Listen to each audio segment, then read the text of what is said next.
on a osé appeler ce 5 à 7 « Sans écologie, pas de business ».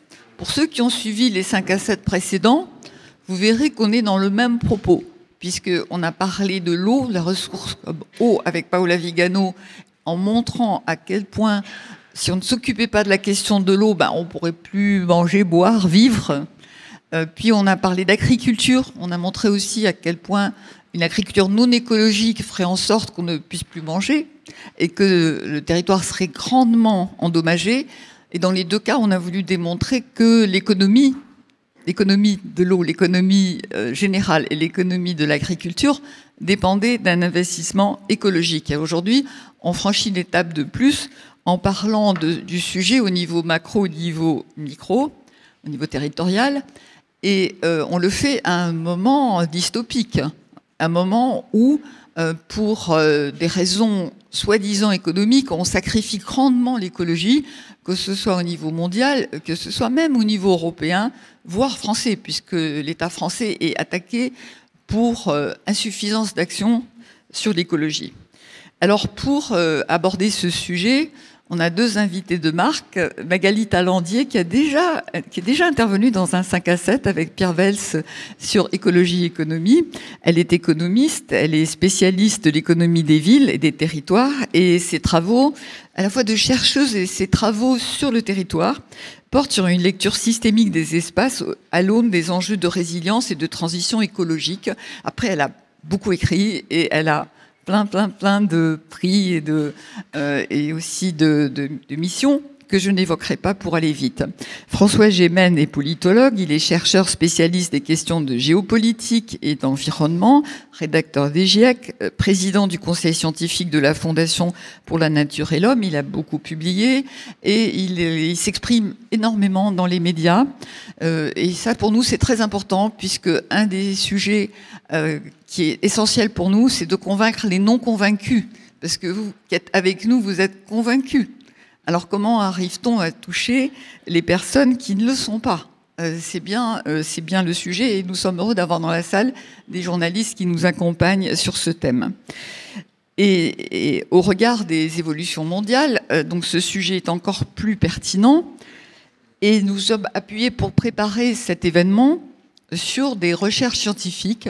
Je vais en citer simplement deux qui m'ont beaucoup personnellement marqué, celle menée par des Américains, Adrienne Bilal, chercheur à Harvard, Diego Kanzik de la Northwest University, et ils démontrent que l'inaction climatique coûte beaucoup plus cher que ce qu'on avait imaginé, infiniment plus cher. Chaque degré coûterait 30 points de PIB à différents pays. Ils démontrent aussi que la productivité baisse, c'est-à-dire au-dessus de 30 degrés, chaque degré de plus coûte 30 points de PIB. Et il le démontre au niveau mondial. Par contre, ce qu'il démontre aussi, c'est qu'il faudrait une alliance mondiale pour intervenir, et là, c'est bien plus difficile. Récemment, j'ai eu connaissance des travaux de l'université d'Exeter, dont le Guardian a témoigné récemment, et eux, c'est une dystopie, hein, c'est terrible. Ils démontrent que entre 2050 et entre 2070 et 2090, l'économie globale perdrait 50 à 70% de sa puissance à cause des chocs climatiques. Et il ne table sur une augmentation de la température que de 3 degrés. Alors évidemment, c'est très lié aux catastrophes, aux chocs climatiques, mais il prévoit, c'est terrible, 4 milliards de morts autour de 2050, je dis ça en rigolant parce qu'on sait plus ce que ça veut dire, 4 milliards de morts. Mais il cite aussi, bien sûr, la fragmentation sociale et politique, la ruine des États et les migrations, les conflits. Et pour eux, il y a un risque d'insolvabilité planétaire. Vous voyez, ça va vraiment très très loin. Je ne citerai pas tous les chercheurs qu'on a étudiés, mais Joseph Stiglitz s'est beaucoup mobilisé également sur la question, donc prix Nobel d'économie, en insistant sur l'opposition entre la liberté de polluer et la liberté de vivre de ceux qui sont pollués. Et ça, c'est une chose dont on ne parle pas assez. Alors, tous mettent l'accent aussi sur les catastrophes, et il y a des prévisions qui montrent que si à Paris, on avait la même chose qu'à Valence, ça nous coûterait 30 milliards d'euros, et une croissance en berne sur 5 ans. Bon, c'est une série de chiffres juste pour illustrer ce que ça veut dire. Alors, c'est bizarre, parce que pourquoi cette évidence économique n'est pas partagée ? On nous dit exactement le contraire. Et l'autre sujet qu'on va aborder, c'est comment comment cela touche les acteurs de la ville. Vous êtes tous engagés en la matière. Et pourtant, ça ne fait pas macro, ça ne fait pas boule de neige. Donc, on va se demander, avec Florent Sainte-Fargarneau, qui est à ma droite, et qui sera le débatteur tout à l'heure, et qui dirige Lyon-Part-Dieu, donc le lieu du business, non, la défense lyonnaise. On va se demander ce que peuvent faire les aménageurs. Est-ce qu'il faut qu'ils changent leur fusil d'épaule? Est-ce qu'ils doivent travailler sur d'autres missions? C'est ce qu'on abordera dans un deuxième temps. Donc voilà, on va ouvrir le débat avec vous deux d'abord, Magali et François, en nous disant chacun ce que vous mettez derrière cette affirmation à laquelle vous avez adhéré, hein, même que vous portez tous les deux. Vous n'avez pas adhéré, donc sans écologie, pas de business. Magali? Très bien, bonjour déjà à tous et à toutes. Sans écologie, pas de business. Alors c'est vrai qu'on en a un petit peu parlé et qu'au début, moi j'ai même un peu tiqué dans une première formulation du titre qui n'était pas celle-ci.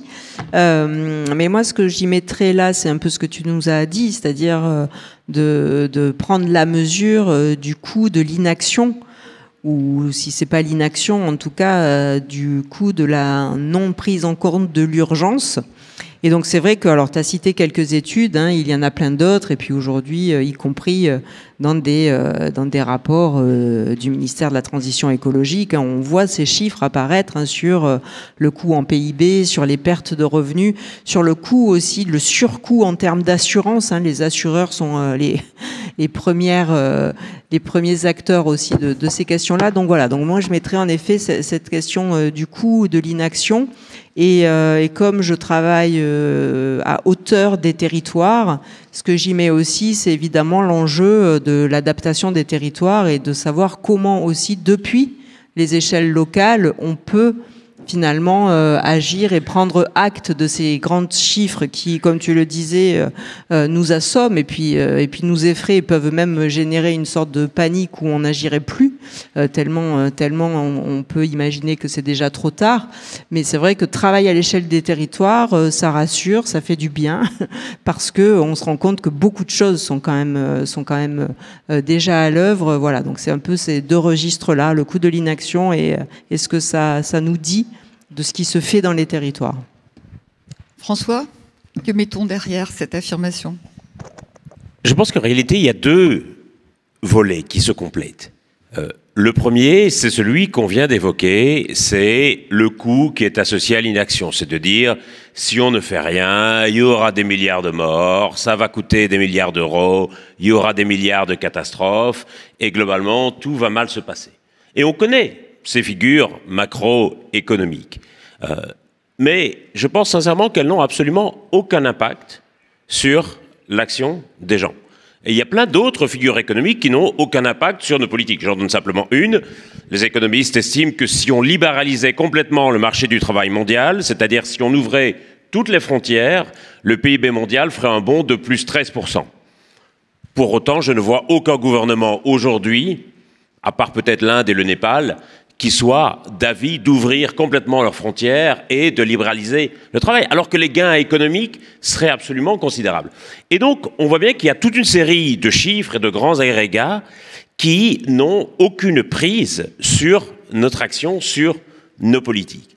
Et il faut évidemment en être conscient que tant que, effectivement, ces chiffres sont présentés de manière un peu agrégée, je pense que ça n'a pas d'impact parce qu'on discute de choses qui sont lointaines, qui apparaissent distantes.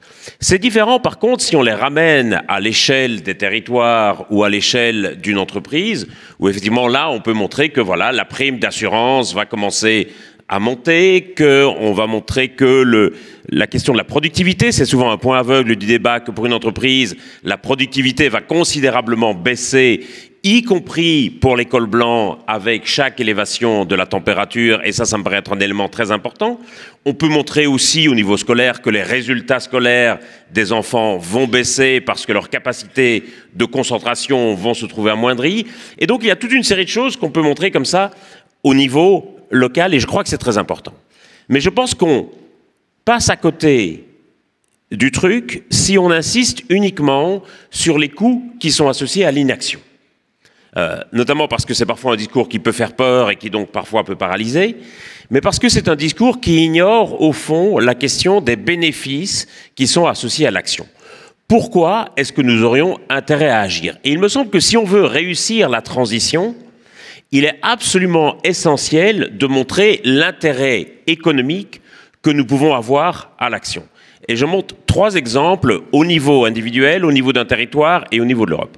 Au niveau individuel, par exemple, une étude sur les déterminants des gens qui ont délaissé leur voiture pour aller au travail en vélo montre que si les gens abandonnent leur voiture pour aller au travail en vélo, c'est pas du tout pour faire baisser leur empreinte carbone. C'est pas du tout pour le climat. Ils le font pour faire de l'exercice tous les jours, pour passer moins de temps dans les embouteillages, pour impressionner leurs collègues, pour toucher une prime de leur patron. Et ils sont contents de savoir qu'accessoirement, ça permet de faire baisser leur empreinte carbone, mais ce n'est pas le déterminant premier de leur action. En d'autres termes, vous pouvez parfaitement être climato-sceptique et aller quand même au travail en vélo, c'est pas du tout contradictoire. Exemple au niveau d'un territoire. Je prends le Dunkerquois. Il y a encore 10 ans de cela, Dunkerque, c'était la pire ville de France. Elle avait une image auprès du public qui était catastrophique. Les entreprises fermaient les unes après les autres. Le nombre d'emplois baissait. C'était la ville de France qui perdait le plus d'habitants. Le prix du mètre carré dégringolait. Et donc, Dunkerque était en décroissance totale au niveau économique, au niveau de ses habitants, au niveau de ses emplois, au niveau de ses entreprises, au niveau du prix du mètre carré. Et puis Dunkerque s'est dit, cette affaire de décarbonation et cette affaire de transition, je ne vais pas le voir comme un poids économique, mais je vais le voir au contraire comme un levier de redéploiement économique. Et donc Dunkerque a organisé tout son redéploiement économique autour de la décarbonation et est ainsi parvenu à attirer toute une série d'entreprises qui font de la méthanisation, qui font des batteries électriques, qui font du recyclage de batteries électriques. Et on voit tout un écosystème qui s'est organisé à Dunkerque, au point que désormais la ville regagne des habitants, qu'elle va créer 20 000 emplois sur 5 ans, qu'il y a des nouveaux hôtels qui ont ouvert à Dunkerque l'an dernier. C'est toujours bon signe quand des nouveaux hôtels ouvrent dans une ville. Et son club de foot va même peut-être passer en Ligue 1. Donc on voit qu'il y a quelque chose de renouveau et de redéploiement économique à Dunkerque autour précisément de la transition et que ça peut être un levier de transition. Dernier exemple pour l'Europe. Nous sommes pour le moment dans une période de turbulence économique, ça n'aura échappé à personne, surtout si vous regardez les cours de bourse chaque jour. Et en réalité, l'Union européenne va engager une discussion avec Donald Trump sur ses tarifs douaniers. Que souhaite Donald Trump pour abaisser les tarifs douaniers imposés aux entreprises européennes? Il souhaite que l'Europe achète davantage de pétrole aux États-Unis.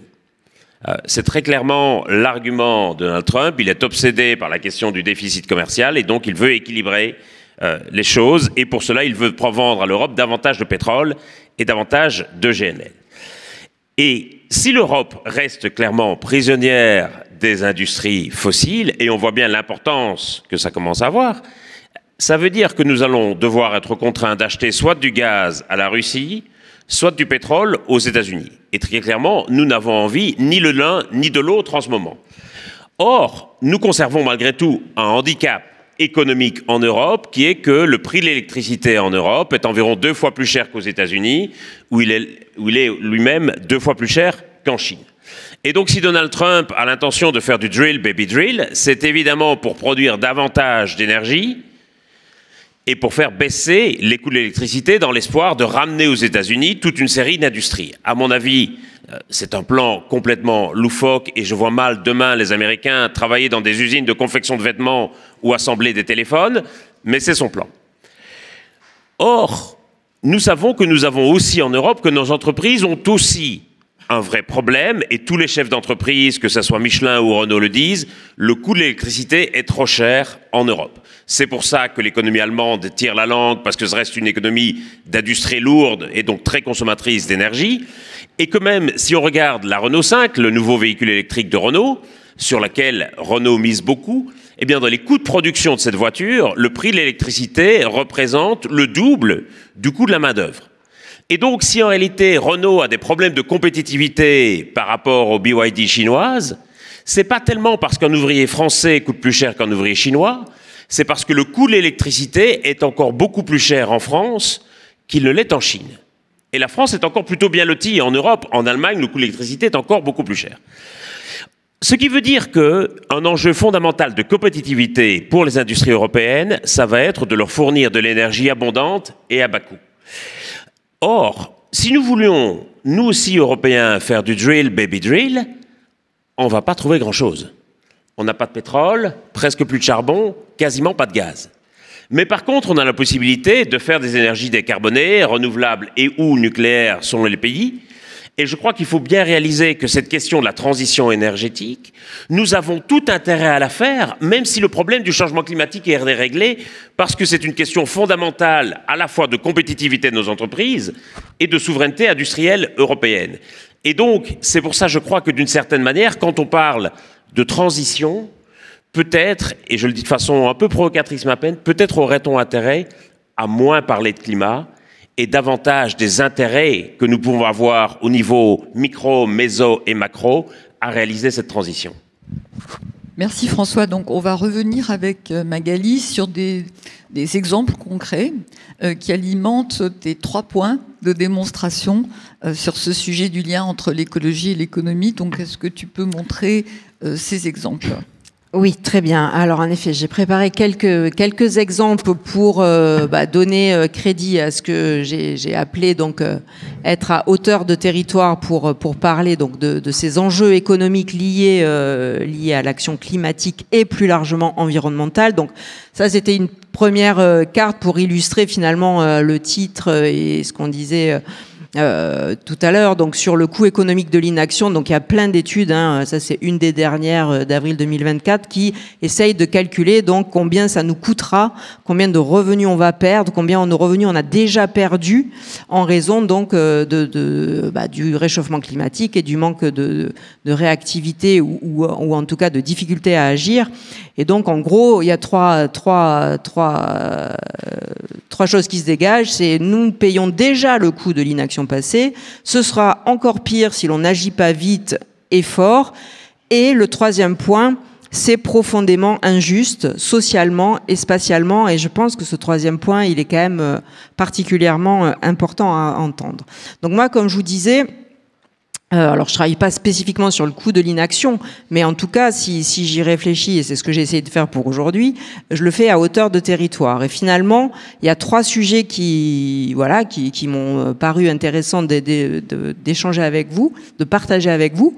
C'est la question des inégalités territoriales, donc cette idée d'injustice quand même spatiale qui se joue en ce moment.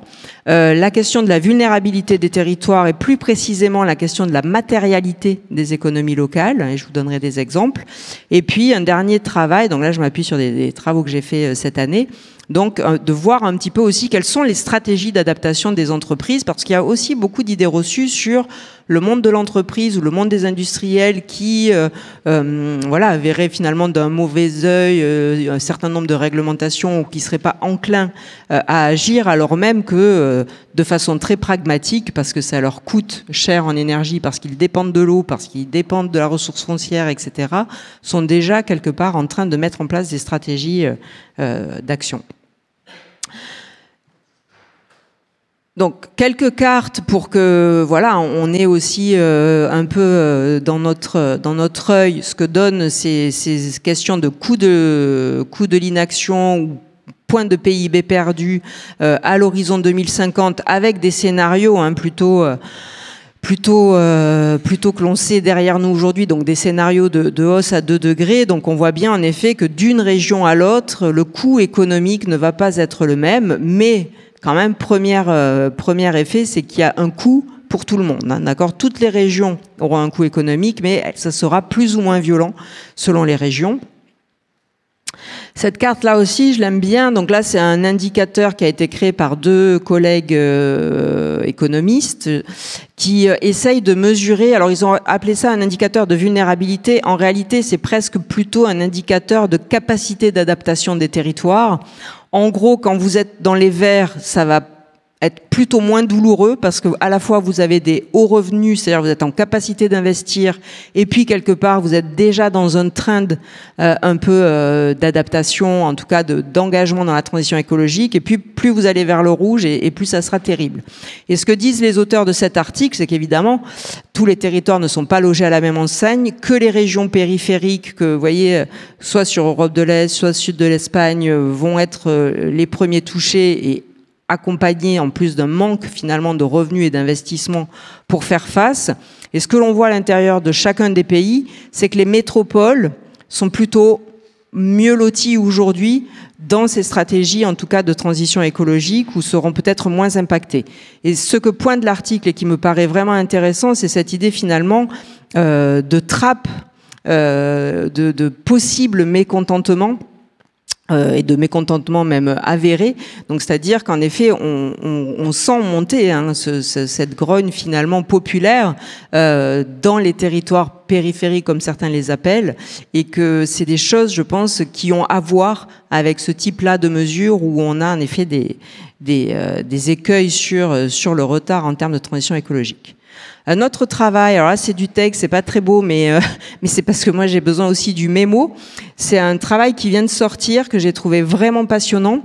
Et en gros, il serait vraiment, je pense, erroné de penser que favoriser la croissance économique, réduire les inégalités régionales et lutter contre le changement climatique, c'est forcément quelque chose qui est corrélé et chaîné. C'est beaucoup plus compliqué que ça. Et donc, ce que font les auteurs de cet article, c'est qu'ils mesurent finalement l'efficacité environnementale et l'efficacité économique de différentes régions. Et ils montrent, en gros, qu'il y a 4 possibilités quand vous croisez les 2 indicateurs. Soit vous êtes performant dans les 2, soit l'un des 2, soit aucun des 2. Et vous avez des territoires dans ces 4 types-là de catégories. Et ce qui est intéressant, c'est qu'il montre quelle est la probabilité des régions pour passer d'une catégorie à l'autre. C'est-à-dire, si une région est en retard ou en difficulté économique et environnementale, quelle est sa capacité à changer pour s'améliorer d'un point de vue économique ou environnemental. Et j'ai trouvé les résultats vraiment intéressants pour nous, aménageurs et spécialistes des territoires, parce que, les résultats montrent qu'il y a une polarisation de l'efficacité environnementale. Ça veut dire que l'efficacité environnementale est encore plus inégalitaire que l'efficacité économique. Il y a plus d'inégalités territoriales en termes d'efficacité environnementale qu'en termes d'efficacité économique. 2, que l'amélioration de l'efficacité économique est plus facile à atteindre que l'amélioration de l'efficacité environnementale. Et ça veut dire quoi? Ça veut dire, ça rejoint le titre de notre soirée, c'est-à-dire que les régions qui sont déjà performantes dans ces 2 aspects le seront de plus en plus, d'où l'effet un peu métropolitain et ces synergies positives dont tu parlais aussi entre écologie et business.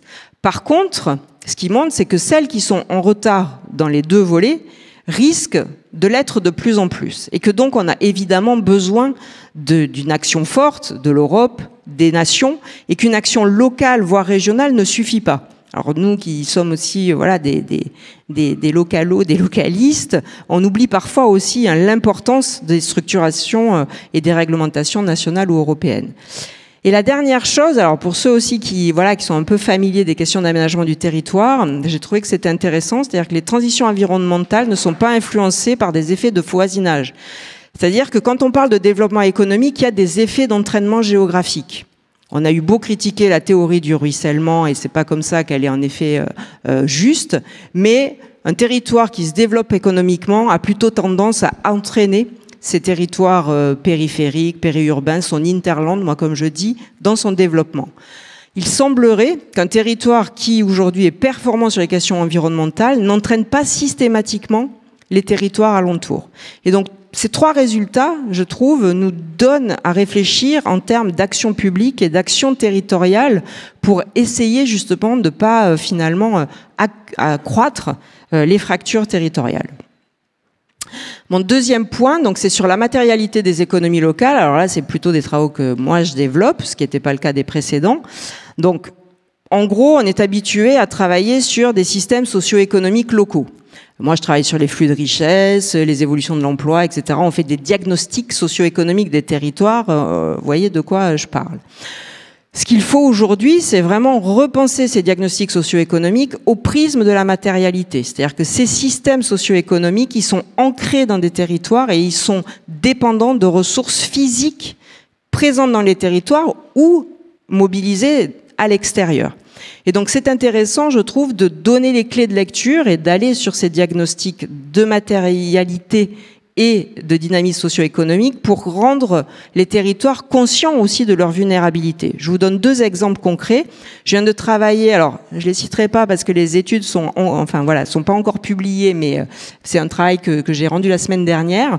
Donc un premier territoire avec lequel j'ai travaillé, c'est un territoire rural et le deuxième, c'est une métropole. Donc par exemple, le territoire rural avec lequel je viens de travailler est un territoire extrêmement dynamique. C'est un territoire touristique situé dans une région absolument magnifique avec une agriculture à forte valeur patrimoniale qui marche plutôt bien, qui se vend bien. Et c'est un territoire industriel qui est un peu un champion de l'industrie rurale. Donc tout va bien. Et c'est un territoire qui est toujours cité comme étant une grande réussite finalement dans les espaces ruraux. Il suffit de regarder une des variables en termes de ressources, et je vous en sors qu'une, c'est l'eau. Tout va bien, sauf que c'est un modèle extrêmement aquavore et que ce territoire se trouve frappé de sécheresse régulière. Et surtout, ces secteurs, eau potable, le tourisme, l'agriculture et l'industrie, on est vraiment en surconsommation d'eau. Et donc, son modèle, sa success story, qui est dans toutes les bonnes revues de géographie et d'urbanisme, ne va pas durer.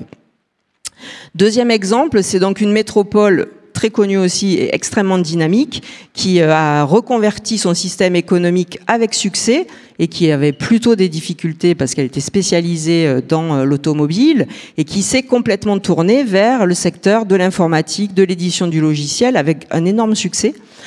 Pareil, une variable, d'où viennent les matériaux qu'elle importe pour cette économie de l'informatique et du logiciel. Bon ben voilà, numéro 1 Malaisie, numéro 2 Corée du Sud, numéro 3 Mexique, numéro 4 Chine.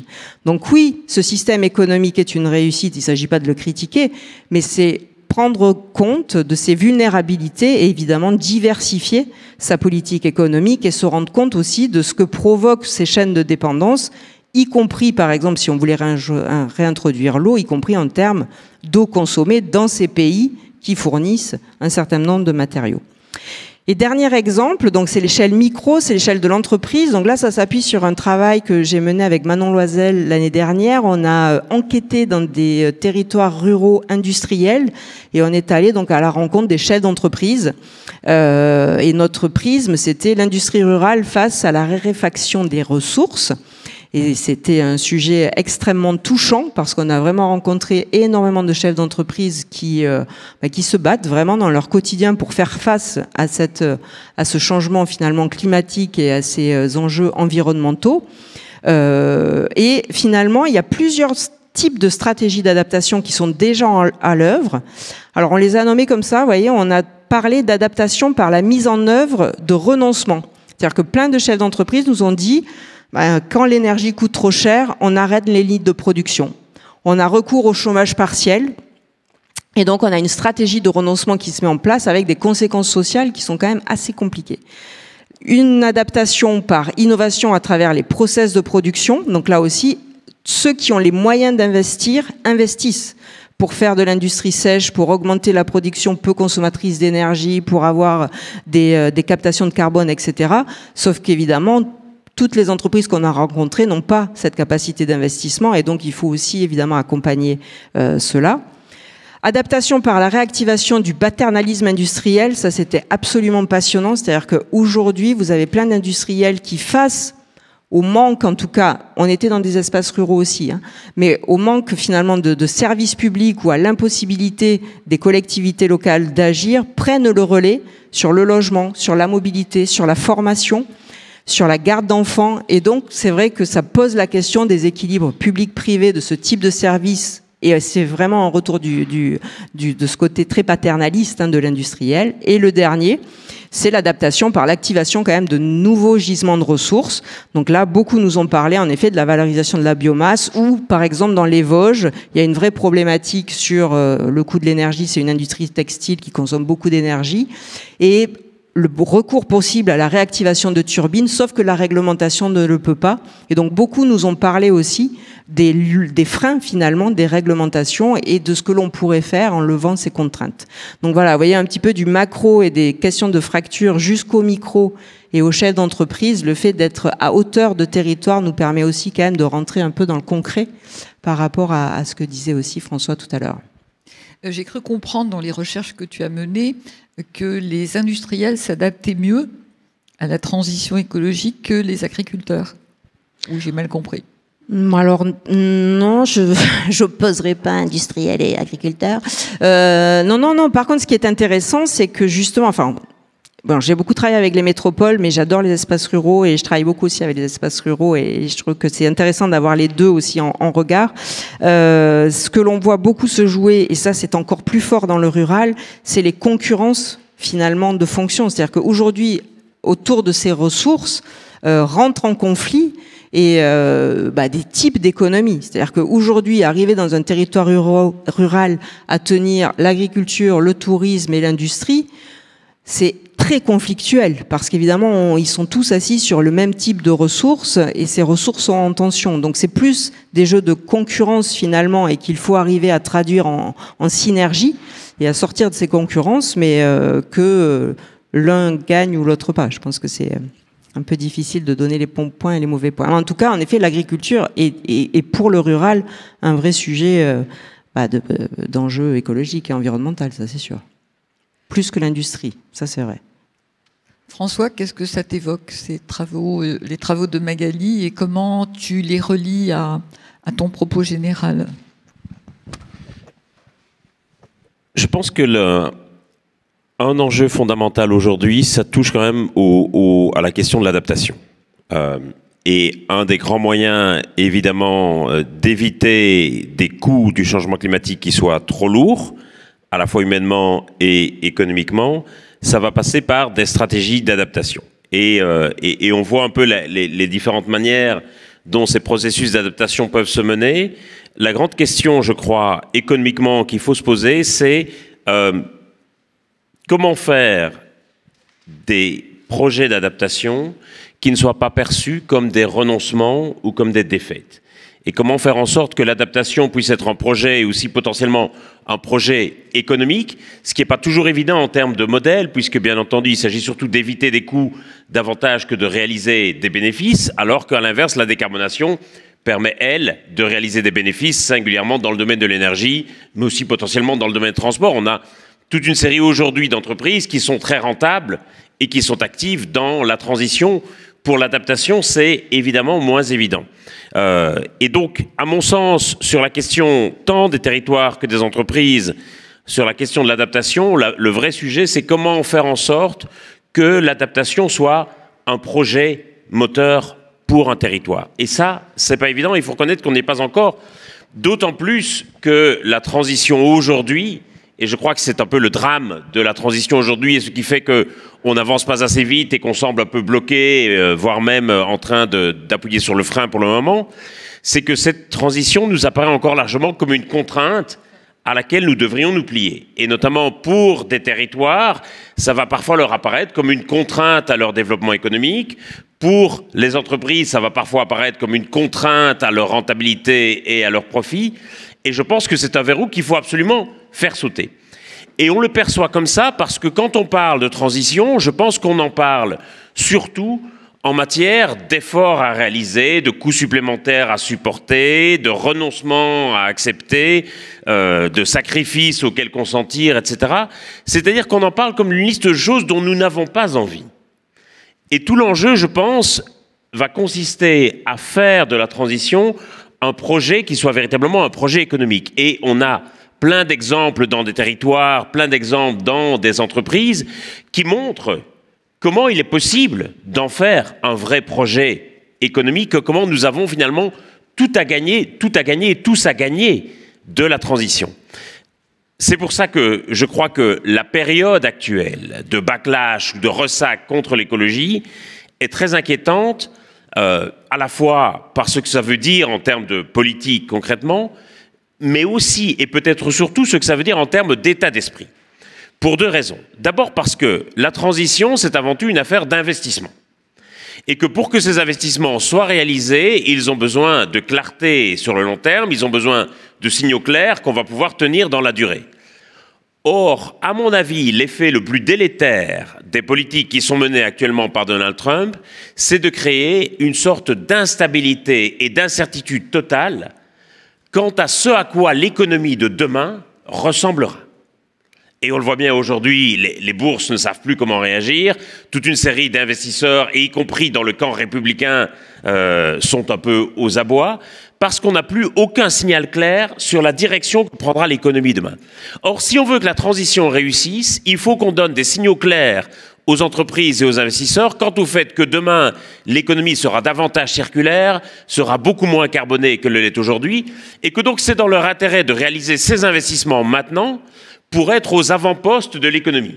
Et que s'ils n'anticipent pas cette transformation de l'économie, eh bien évidemment, ils risquent d'être relégués sur le bord du chemin, de la même manière que Kodak n'a pas réussi à anticiper l'arrivée des appareils photo numériques et que Kodak, faute d'avoir déposé des brevets à temps, faute d'avoir transformé son modèle économique à temps, a connu des jours très très difficiles et que Kodak aujourd'hui n'est plus que l'ombre de l'entreprise qu'elle l'était et dont certains, j'imagine, se souviennent dans les années 80 ou 90.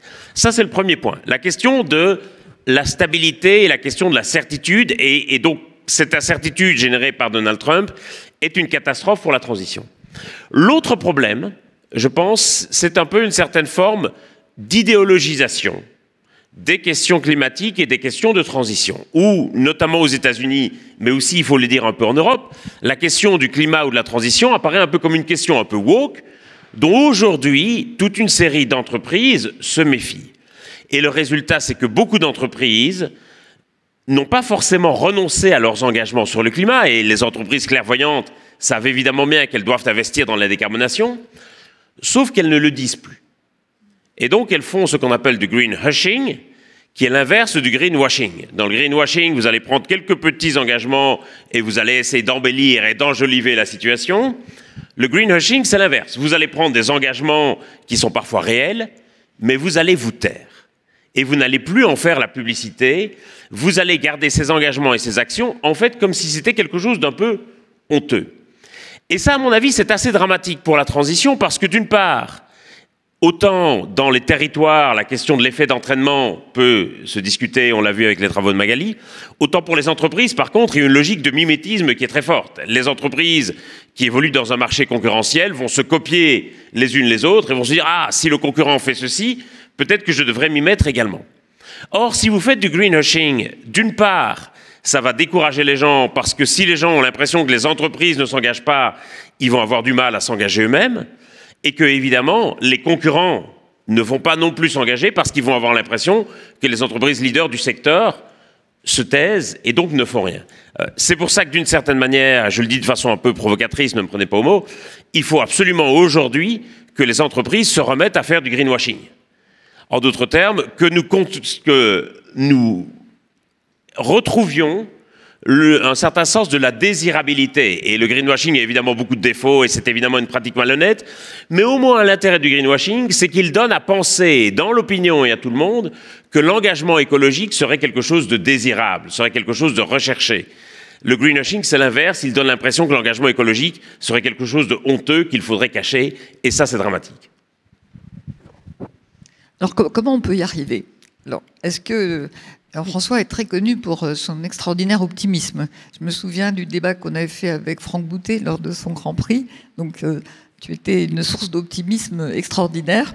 Et aujourd'hui, c'est pas facile d'être optimiste. C'est pas de l'optimisme, c'est du volontarisme. C'est-à-dire, je crois que de toute façon, nous n'avons d'autre choix que celui de réussir. Donc, il faut jeter toutes nos forces dans la bataille et voir comment est-ce qu'on va essayer parfois de choisir les stratégies qui sont pragmatiquement les plus efficaces et qui emportent le plus d'effets. Et je crois que souvent le problème que nous avons eu, notamment dans le discours sur la transition, ça a parfois été d'essayer de nous faire plaisir en mobilisant des valeurs morales, en portant le débat sur des objets symboliques, en oubliant parfois un peu l'éléphant dans la pièce, c'est-à-dire qu'est-ce qui va faire le plus d'effet immédiatement pour faire baisser les émissions. Et ça me paraît très très important dans la situation où nous sommes. L'autre élément, je pense, c'est de nous inspirer davantage les uns des autres. Je donne un exemple à HEC. À HEC, chaque année, ils emmènent les étudiants de première année à Chamonix pour qu'ils voient le recul des glaciers et qu'ils soient alertés par des guides naturalistes sur les effets du changement climatique, etc. Et c'est très bien, je ne vais pas condamner HEC, et en plus c'est une organisation très lourde, former tous les étudiants pendant une semaine à Chamonix, etc. Et donc, le but d'HEC, en faisant ça, c'est de les sensibiliser aux effets du changement climatique. Et je pense que souvent, la communication qu'on va rechercher, c'est de sensibiliser les gens aux effets du changement climatique en se disant, si tout le monde était bien conscient du danger, de la gravité du problème, alors on agirait. Et ma proposition à HEC, c'est de dire, arrêtez d'emmener les étudiants à Chamonix, emmenez-les plutôt à Dunkerque. C'est-à-dire qu'ils aillent trouver là de l'inspiration et qu'ils voient à quel point, pour une entreprise, pour un territoire, ça a du sens économique d'investir dans la décarbonation. Et aujourd'hui, je pense que l'enjeu, c'est plus tellement de sensibiliser les gens aux impacts du changement climatique. L'enjeu, c'est de montrer comment, concrètement, on peut faire pour faire baisser les émissions et pourquoi on y a intérêt et pourquoi cette ville de Dunkerque revit grâce à la décarbonation. Alors Magali, comment on y arrive avec les acteurs que tu rencontres, que ce soit la recherche, que ce soit les élus, que ce soit les industriels, comment tu arrives à faire en sorte que ce message soit porté? Bon, moi je trouve que quand même il est porté, déjà.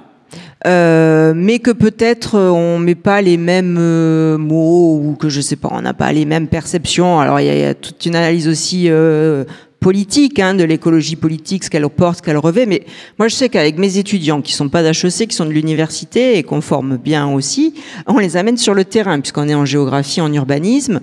Et il y a 2 ans de ça, on est allé, parce que j'ai vraiment tenu à ce qu'on aille dans un territoire qui, en apparence, est extrêmement hostile, on va dire, à l'écologie et qui vote très largement et très majoritairement sur l'extrême droite. Donc on est allé dans ce territoire pour voir comment les gens qui habitent et les chefs d'entreprise qui vivent dans ce territoire perçoivent les enjeux de transition écologique. Les élus, vous imaginez que ils n'étaient pas forcément en effet très intéressés par la question, mais ils m'ont surtout dit, écoutez, allez-y, on veut bien avoir quand même l'avis des jeunes, ils parlaient de mes étudiants, mais surtout vous ne parlez pas de transition écologique. Bon, très bien, il n'y a pas de souci. Donc on y va. En plus, on arrive de Grenoble, donc vous voyez les Grenoblois, l'étiquette, vraiment les bobos écolos qui débarquent à la campagne avec les étudiants. Et donc on a demandé aux gens, en effet, ce qui les rendait inquiets, ce qui était pour eux la plus grande source de stress. Et tout le monde nous a parlé, mais quasi exclusivement que d'environnement. La disparition de la forêt, l'eau qui diminue. Alors c'est un endroit où on fait beaucoup pousser de noix dans la vallée grenobloise. Et la culture de la noix exige énormément d'eau. Et donc aujourd'hui, plusieurs fois par an, les gens qui habitent dans ces territoires où on a cette culture de la noix n'ont plus d'eau potable dans leur maison le temps du lavage des noix. Les forêts, en effet, ont disparu, etc., etc. Et les gens ne nous ont parlé que de ça. Et quel que soit l'âge, des jeunes aux plus âgés, et les chefs d'entreprise et les agriculteurs nous ont dit la même chose. Mais en effet, si on était arrivé en leur parlant de transition écologique, ils auraient pensé qu'on leur parlait de vélo. On venait de Grenoble, et donc c'est très compliqué. Et je trouve qu'aujourd'hui il y a une espèce de et puis même les enquêtes le montrent, qu'il y a une espèce quand même de consensus sur oui, il y a un réchauffement climatique, oui, ça va être de plus en plus dur, oui, je vais être impacté dans ma vie, mais pour autant l'écologie politique, en tout cas le passage à l'action politique de ces enjeux perçus par tous est très compliqué. Donc en effet, comment on fait? Moi, ce que j'accompagne, c'est l'action de terrain, finalement. C'est l'action locale. Donc, c'est des petites actions à échelle du quotidien. Parce qu'alors, ça ne suffit pas, c'est ce que je montrais faudrait pas se leurrer que tout ce qui est local est mignon, positif, etc. C'est vraiment pas du tout mon discours. Mais c'est vrai qu'on sent qu'à ces échelles de proximité, il y a une capacité de sensibilisation et de rassurance, je sais pas si on peut le dire comme ça, qui est très forte. Mais peut-être qu'à ces échelles locales, on peut sensibiliser et rassurer, ou en tout cas faire passer des messages très clairs, mais que par contre, ça s'inscrit évidemment dans des réglementations nationales et européennes, sans quoi ça ne peut pas marcher. On parlera tout à l'heure des politiques publiques, mais Florent, tu nous rejoins. Comme de tradition au Club Ville Aménagement, dans les 5 à 7, on demande la parole de l'aménageur. Alors, Florent a été maire quand même, donc ça c'est très intéressant dans son parcours. Il est aménageur et après Euralil, il s'occupe aujourd'hui de la défense lyonnaise, la Pardieu. Et par ailleurs, tu fais partie du groupe qui copilote un groupe de réflexion au sein du club sur l'adaptation, dont on rendra compte au colloque du Club Ville Aménagement, Julie, le 27 et 28 juin à Lyon, et on espère que vous serez avec nous. Alors, Florent, d'une part, quand on a conçu ce 5 à 7, tu as tout à fait adhéré à cette proposition, donc sans écologie, pas de business. Comment tu l'interprètes, à la fois personnellement et pour le groupe Adaptation ? Alors, en tant que citoyen d'abord, et après avoir écouté vos interventions, je dois dire passionnantes, c'est pas à propos de circonstances, voilà. Je l'interprète je vous écoutais en disant qu'au fond, il y a une question, me semble-t-il, de point de départ. Aujourd'hui, malgré tout ce que vous avez indiqué, il me semble que l'implicite pour une partie d'entre nous, voilà, c'est encore que le point de départ, certes, ça coûte cher de s'adapter, bon.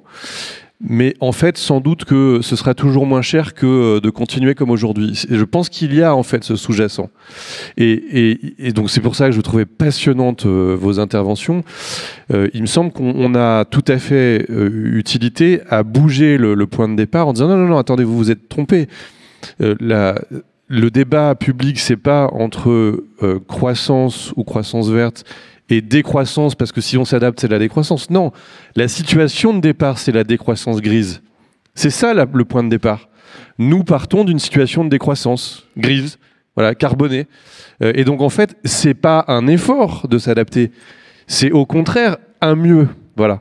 Et donc, en tant que citoyen, et j'y viendrai tout à l'heure, professionnel de l'aménagement à la Pardieu, ça, c'est une conviction très, très forte. Et nous avons, dans le projet urbain qui a été confié à la SPL que je dirige, des exemples de dimensions positives, économiquement positives, des adaptations possibles du modèle.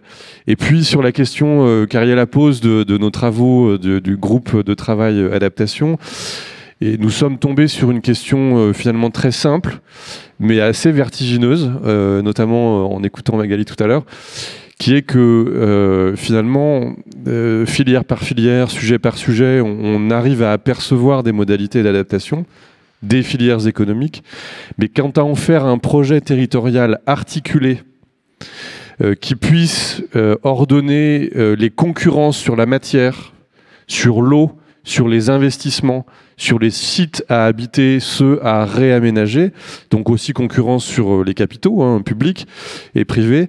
Nous sentons, enfin en tout cas c'est la contribution du groupe de travail auquel je contribue, que nous sommes encore loin de la chose.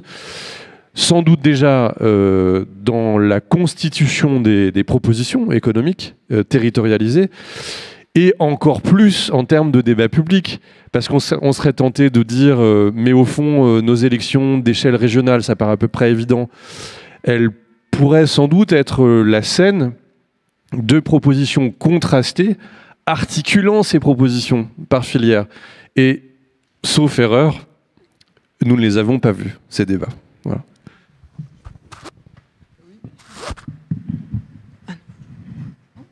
Non, je voulais réagir, merci.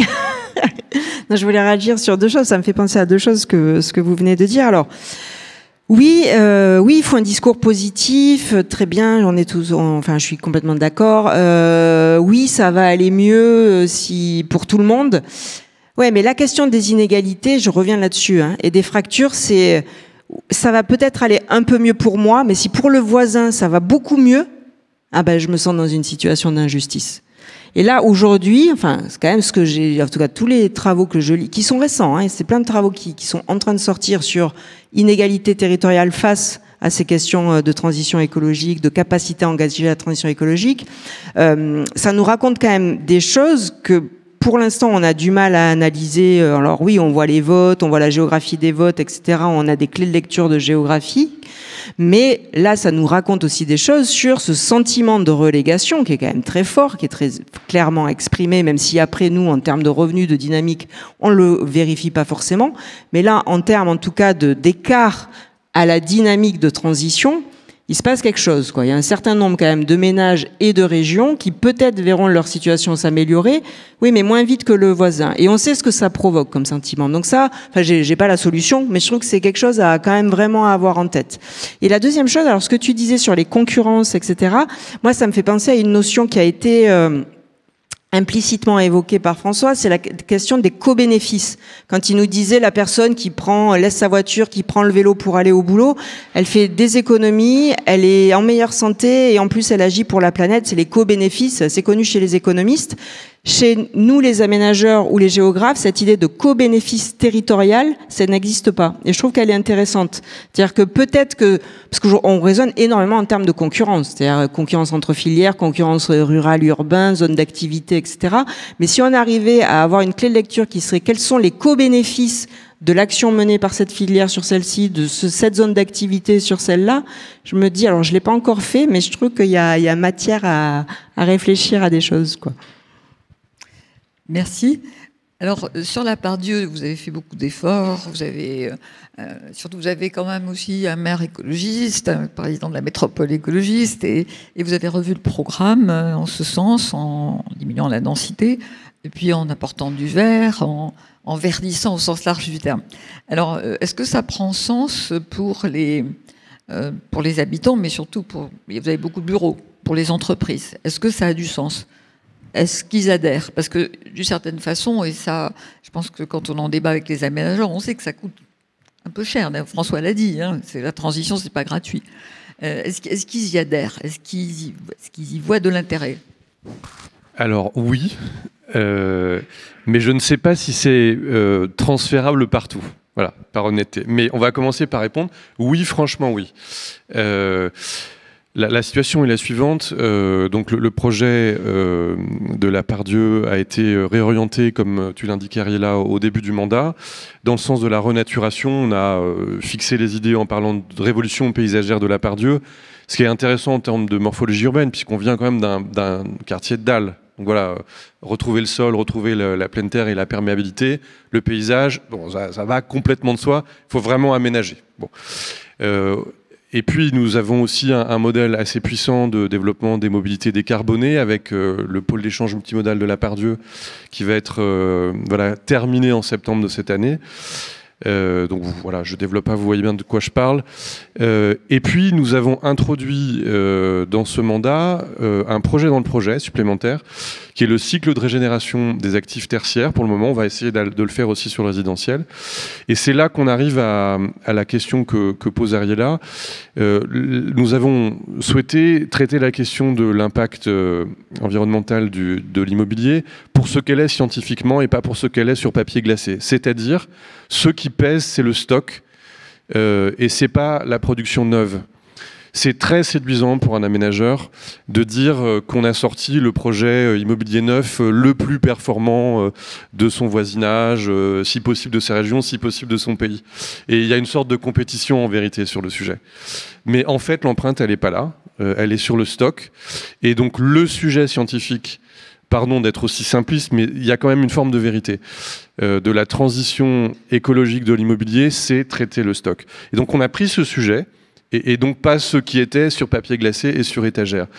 Et oui, nous avons réussi à mobiliser la filière, donc les investisseurs qui nous suivent, les promoteurs et les architectes, pour une raison très simple, et c'est là que je tiens par précision et honnêteté intellectuelle à caractériser notre situation, parce qu'elle n'est pas forcément exportable partout, c'est que les immeubles que nous régénérons, globalement, sont de taille intéressante en termes de projet, parce qu'ils correspondent aux besoins des preneurs, première chose, des entreprises.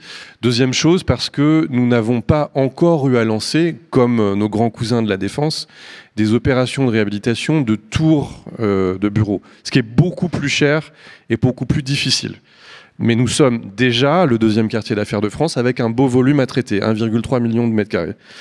Et donc, la première raison, c'est que la morphologie des immeubles est bonne. La deuxième, c'est qu'il y a une économie de projet.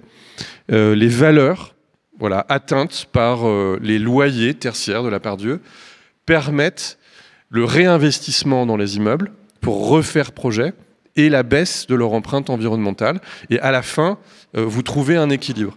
Alors, ça ne se trouve pas par magie, c'est regardé très en détail.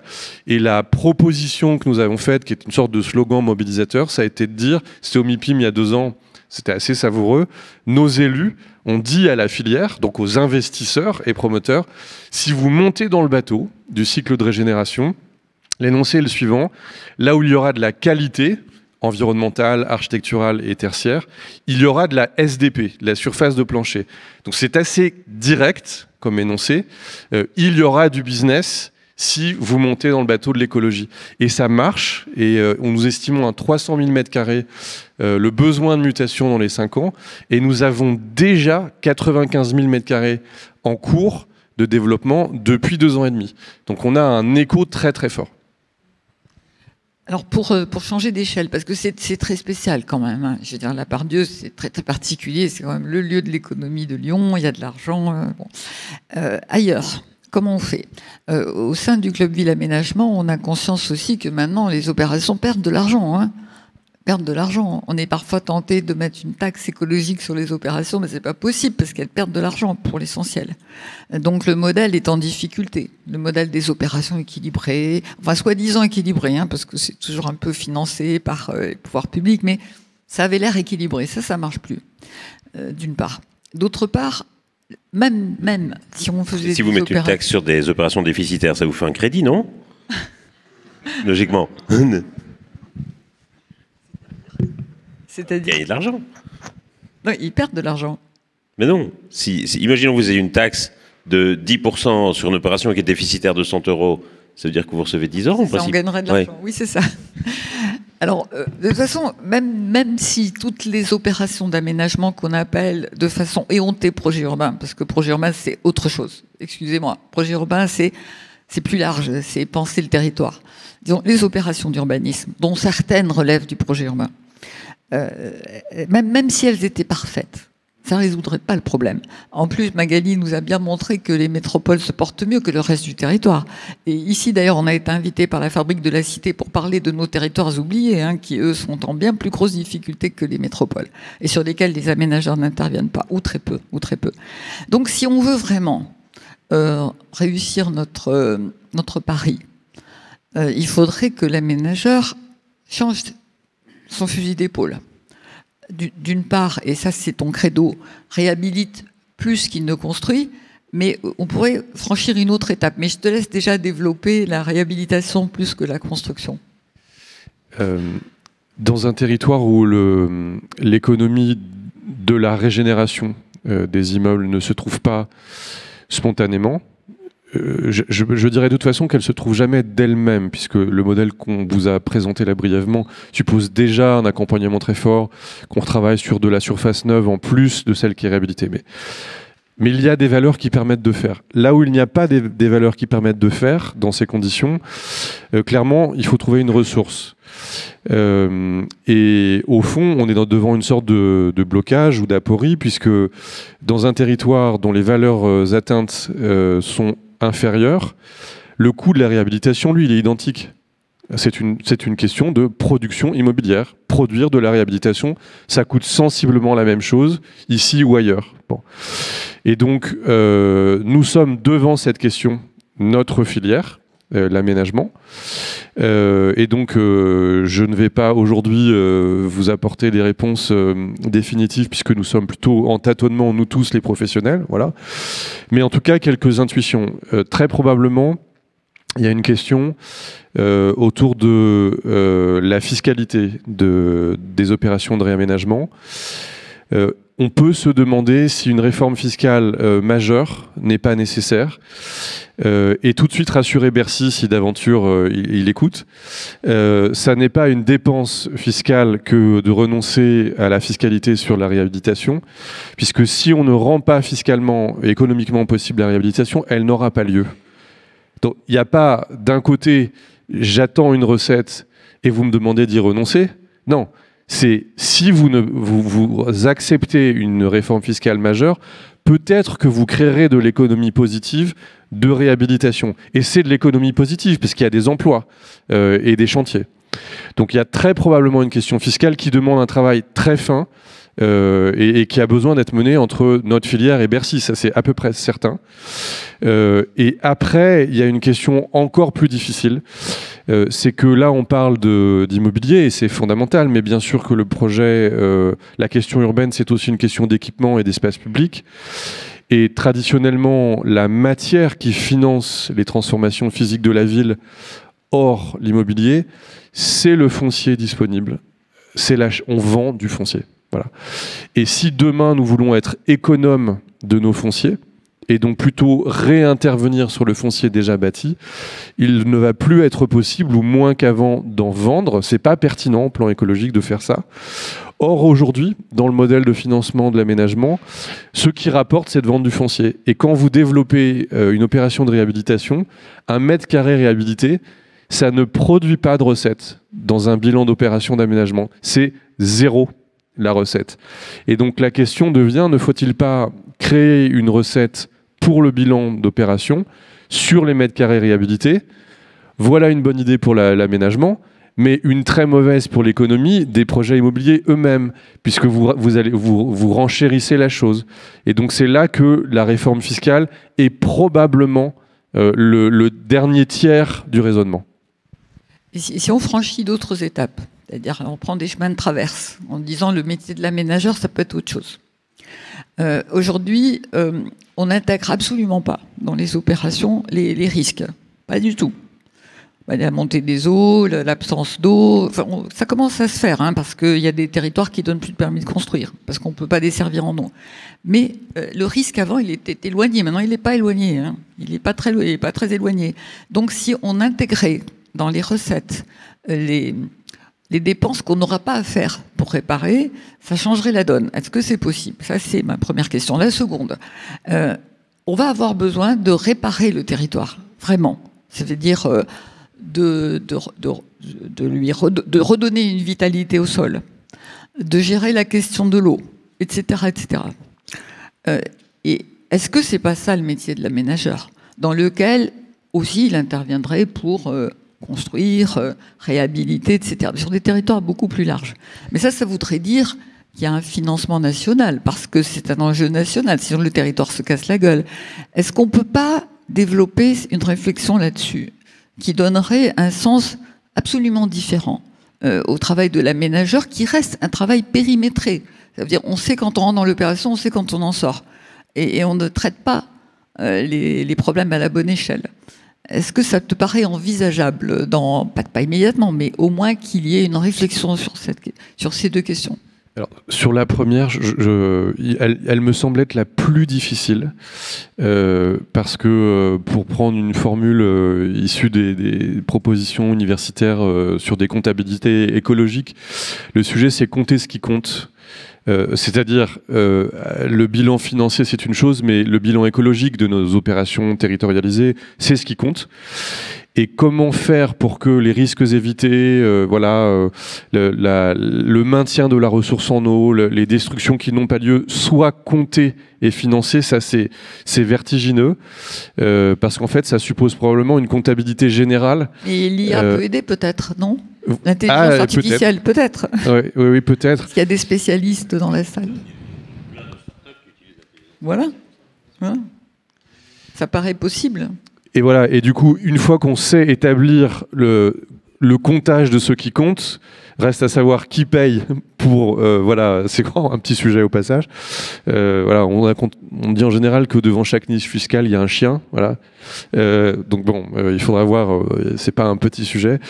Mais ça me paraît être le plus difficile. Donc là, Ariella, je n'ai pas botté en touche, mais pas loin, parce que c'est le plus difficile. Et sur ta deuxième question, alors là, nous sommes en accord parfait.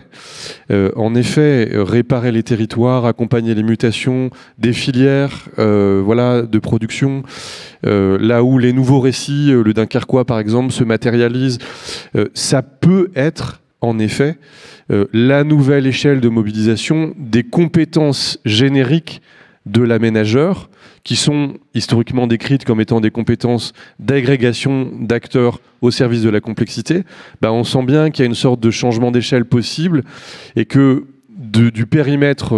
voilà. C'est même un changement de sujet. Absolument. Et on peut peut-être passer au grand périmètre. Et l'aménagement urbain peut sans doute être un contributeur à la redécouverte de l'aménagement du territoire, qui paraît quand même assez nettement inscrit dans les questions contemporaines que nous débattons ce soir. Deux réactions par rapport aux questions, sur les questions de comptabilité extra-financière et sur les questions d'inégalité. La question de la comptabilité extra-financière me paraît absolument fondamentale. Notamment absolument fondamentale si on veut sortir du débat un peu stérile actuellement entre croissance verte versus décroissance. Et je pense que ce débat est très très mal embarqué parce que il a deux points aveugles qui me semblent fondamentaux. Le premier, c'est le prémisse selon lequel la croissance ou la décroissance, en d'autres termes la variation du PIB, devrait être un objectif de politique économique. Et je pense que tant les tenants de la décroissance que de la croissance verte se trompent profondément en assumant théoriquement que l'objectif d'une politique économique, c'est de faire croître ou de faire décroître le PIB.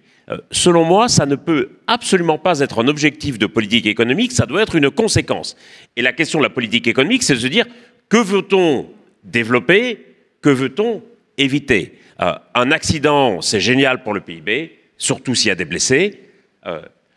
Et très clairement, on ne va pas chercher à développer et à maximiser le nombre d'accidents juste pour faire grimper le PIB. Ça n'aurait aucun sens. À l'inverse, on a des activités de décarbonation, celles que j'ai mentionnées à Dunkerque, qui sont également très bonnes pour le PIB. Et on ne va pas dire « Ah non, on ne va pas du tout faire ces activités de décarbonation parce que le résultat, ça va être une croissance du PIB et qu'on veut justement le faire baisser. » Donc à mon avis, c'est insensé de prendre l'objectif de variation du PIB comme un objectif de politique économique. La grande question, c'est quelles sont les activités qu'on veut développer sur un territoire, qu'est-ce qui a du sens? Et c'est là qu'arrive le deuxième point aveugle, où je crois qu'aujourd'hui, nous raisonnons exclusivement en termes quantitatifs. Est-ce qu'on veut du plus ou du moins, ce qui me paraît être une approche très 20e siècle, alors que le grand enjeu, à mon avis, c'est la question du qualitatif. C'est comment est-ce qu'on fait pour avoir du mieux. Et pour avoir du mieux, il va falloir développer davantage certaines activités, il va falloir faire du plus. Pour certains ménages, pour certains territoires, faire du plus, ça veut dire du mieux. Pour d'autres activités, on voit bien que faire du plus, ça ne veut pas dire du mieux. Plus d'accidents, ce n'est pas du mieux. Et à mon avis, c'est là que se trouve le nœud du problème. Et pour passer du plus au mieux, il faut absolument que nous développions une comptabilité qui ne soit pas strictement quantitative, mais qui soit également qualitative. Quels sont les autres indicateurs que l'on va se donner et à l'aune desquels on va pouvoir mesurer la performance d'une entreprise, d'une économie, d'un territoire? Et là-dessus, je trouve qu'on ne parvient pas à se saisir des progrès qu'on a fait. La directive CSRD, qui est volontiers décrite comme une sorte d'usine à gaz impossible, etc., elle participe quand même de cet objectif. Ce qu'il y a derrière la CSRD, c'est la nécessité pour les entreprises de développer une comptabilité extra-financière. Alors on peut entendre que le truc ait été mal emmanché, qu'on ait donné trop d'indicateurs, que ça soit devenu lisible, trop lourd pour les entreprises, etc. Je veux bien. Mais attention à ne pas jeter le bébé avec l'eau du bain et sachons aussi, quelque part, sur ces questions d'optimisme et de pessimisme, sachons aussi capitaliser sur ces petites victoires. C'est quand même une sorte de révolution copernicienne pour la comptabilité des entreprises que de leur dire désormais vous allez plus seulement calculer votre chiffre d'affaires, vos parts de marché, votre bénéfice avant impôt, vous allez aussi mesurer votre impact social et environnemental, et ça me paraît être fondamental, et je pense qu'on a besoin aujourd'hui de toutes les voix des entreprises et de toutes les voix de l'économie pour soutenir cette CSRD, précisément au moment où elle est attaquée de toutes parts par un agenda populiste.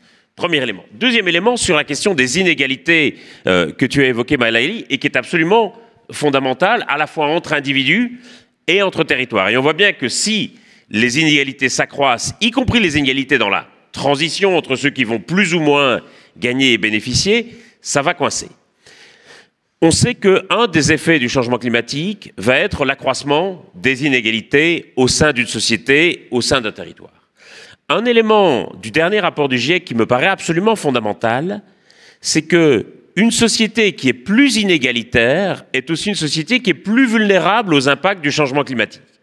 Une société où les individus sont très atomisés les uns par rapport aux autres, dont les territoires sont très détachés les uns des autres, eh bien ça va être une société qui, dans son ensemble, est plus vulnérable aux impacts du changement climatique. Pourquoi ? Parce qu'un élément fondamental de la résilience, ça va être la cohésion sociale, la cohésion territoriale. Et donc, si on n'a pas ça, c'est la société dans son ensemble qui est plus vulnérable. Et donc, si on ne prête pas attention, et davantage qu'aujourd'hui, aux inégalités, le risque, c'est d'arriver une sorte de spirale négative où les effets du changement climatique vont accentuer les inégalités, qui elles-mêmes vont renforcer les vulnérabilités. Et c'est pour ça, et je trouve que c'est un message très puissant, c'est pour ça que la réduction des inégalités, en réalité, il ne faut pas la faire seulement dans l'intérêt des pauvres, il faut la faire aussi dans l'intérêt des riches. Et je crois que ça, c'est un message très puissant de dire aux riches, vous avez aussi intérêt à ce que les inégalités se réduisent, parce que c'est la société dans son ensemble, vous aussi qui avez des riches villas en Californie, c'est la société dans son ensemble qui sera moins vulnérable aux impacts du changement climatique. Et comment on parle aux riches? Comment on les atteint? Ah, ça, c'est une vaste question. Mais, il faut, dans mon expérience, pour parler aux riches, il faut les inviter à dîner. On va les inviter à notre cocktail dînatoire tout à l'heure, qui est tout à fait excellent. Magali, tu as une réaction avant de prendre le public?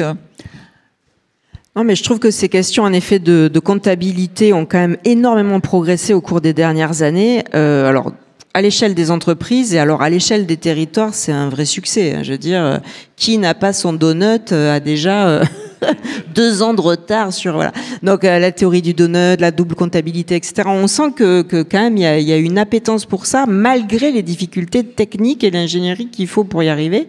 Après, comme tu le disais, c'est en quoi ça se traduit en termes concrets. Enfin, moi, je vois sur le donut, hein, c'est le petit truc à la mode qui apporte plein de choses intéressantes. Mais c'est vrai qu'une fois que la ville ou le territoire s'est doté de son donut, bon, ben, ok, super. Et après, voilà. Mais ceci dit, ça va dans le bon sens et ça veut dire aussi que il y a un foisonnement quand même de thèses, d'initiatives. Alors, ce qui est très intéressant et ce qui est très important, c'est aussi l'expérimentation.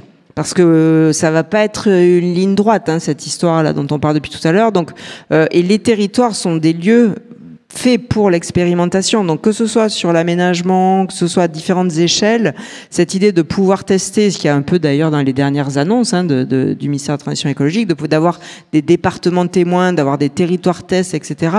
Ça, c'est important aussi, de voir ces territoires qui expérimentent, qui se disent, bon, bah ça n'a pas marché, on essaye autre chose. Bon.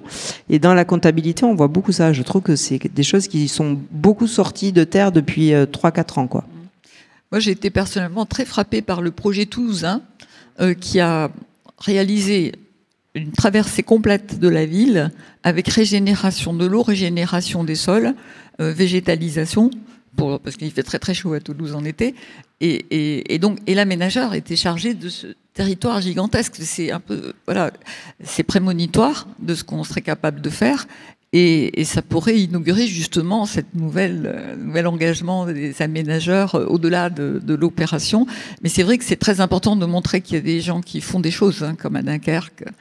Alors, des gens qui font des choses, il y a également Franck Boutet, qui est Grand Prix d'urbanisme et qui a lancé tout un mouvement pour défendre justement cette position face à l'abandon des questions écologiques par la commande publique avec ton mouvement Répit. Tu en dis 2 mots, mais tu fais pas une conférence parce que il est extraordinaire, Franck. Quand il parle, tout le monde a envie de l'écouter. Alors souvent c'est long, mais là je te demande une très courte intervention pour nous rappeler comment tu procèdes et comment d'ailleurs tu as mobilisé le club à cet égard. Et tu peux faire un appel au peuple pour adhérer à ton mouvement. Il nous faudrait un micro. Entre-temps, je peux te donner le mien. Merci Florent.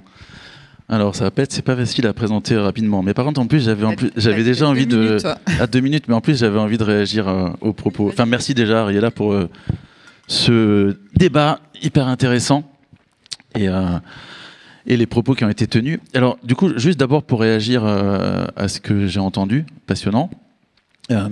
Si j'ai bien compris, François, tu dis il y a un modèle économique possible de l'atténuation. Par contre, c'est beaucoup plus difficile pour l'adaptation.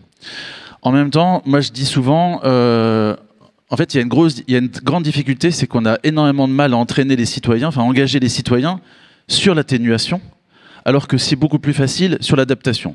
Pourquoi ? Parce que sur l'atténuation, ça a été dit en partie, sur l'atténuation, on va demander des gros efforts dont les bénéfices ne seront pas directement pour ceux qui ont fait les efforts. Et l'adaptation, en fait, ça permet de corriger, Ariela, tu as utilisé le terme de réparation, moi je dis ça aussi beaucoup, en fait ça permet de corriger, enfin ça permet de répondre très directement à un besoin et de corriger, enfin de répondre à une vulnérabilité, de corriger un risque, un aléa, etc. Donc en fait si je suis maire, si je demande à mes concitoyens de faire le maximum d'efforts en termes d'atténuation, c'est-à-dire d'atteindre les 2 tonnes de CO2 par habitant qu'il faut, en fait, je vais me mettre tout le monde à dos parce que je vais leur demander des efforts dont les effets seront planétaires, donc très peu pour eux finalement, et seront surtout pour demain et pas pour aujourd'hui. Alors que par contre, donc en fait, il y a peu de chances que je sois réélu si je suis le maire le plus atténuateur. Par contre, si je suis le maire le plus adaptateur, c'est-à-dire que j'ai compris finalement qu'il y avait des vulnérabilités, des risques, des inégalités, je vais engager des programmes et finalement je vais très vite corriger, donc faire du bien, donc apporter du bénéfice, donc il y a grande chance que je sois aimé et donc que je sois réélu. Donc du coup, en fait, c'est difficile de faire un modèle économique de l'adaptation, par contre c'est facile d'engager les citoyens, c'est facile de faire un modèle économique de l'atténuation, par contre c'est pas facile d'engager les citoyens, donc on n'a pas le choix, il faut développer des stratégies atténuo-adaptatives ou adapto-atténuatives et pas servir les mêmes discours aux différentes personnes, parce que peut-être les citoyens, plutôt que de leur dire il faudrait que, c'est à toi de porter machin, c'est je vais t'apporter les bénéfices d'eux, et en même temps il faut croiser avec de l'atténuation simultanément, ou ça se raconte dans d'autres sphères, à d'autres personnes, avec une métrique, avec quelque chose qui est... En fait, la métrique de l'atténuation est assez abstraite. Par exemple, la tonne de CO2, c'est un peu abstrait. Par contre, de l'ombre dans un espace public qui est hyper pénalisant en termes, en épisode caniculaire, en fait, tout de suite, ça fait du bien. Bon, du coup, construire atténuo, adaptatif, etc., je trouve que c'est assez intéressant. Alors, du coup, rien à voir avec Répi, mais on a lancé Répi en 2 minutes. C'est d'abord issu, en fait, de pratiques, on va dire, un peu délétères, quasi délictueuses de certains opérateurs immobiliers, privés plutôt, qui... à la fois tiennent pas leurs engagements. Donc tu as fait l'apologie du greenwashing. Alors il y en a qui sont assez spécialistes du greenwashing, donc nous on combat plutôt un peu le greenwashing, peut-être faire un peu plus de greenwashing, mais du coup c'est plutôt un peu le greenwashing de la transition écologique. En fait, c'est ce qui est mis toujours en avant pour pouvoir gagner, pour accéder, pour gagner le concours, pour accéder au foncier, pour remporter le truc. On met toujours l'écologie extrêmement en avant. Une fois qu'on a gagné, en fait, le premier truc qui dégage, c'est l'écologie. Donc nous, on le vit très directement parce que on est agence conception et d'ingénierie dans le domaine de l'écologie et donc on travaille sur les territoires et en fait on voit bien qu'on est très instrumentalisé, surtout d'ailleurs depuis le Grand Prix de l'urbanisme. Ariela, c'est quelque chose, c'est un effet collatéral du Grand Prix de l'urbanisme, c'est qu'on est encore plus bankable, mais pas financièrement, mais en termes d'image, et donc on peut être appelé parce que, évidemment, ça claque peut-être d'avoir Franck Boutet dans une équipe pour pouvoir gagner le concours, mais évidemment, c'est la première personne qu'on va dégager parce que peut-être qu'il est un peu trop ambitieux, un peu jusqu'au-boutiste, ça va bien avec mon nom, et que du coup, il risque de coûter un peu cher et que l'écologie, finalement, une fois qu'on a gagné, on s'en contrefou.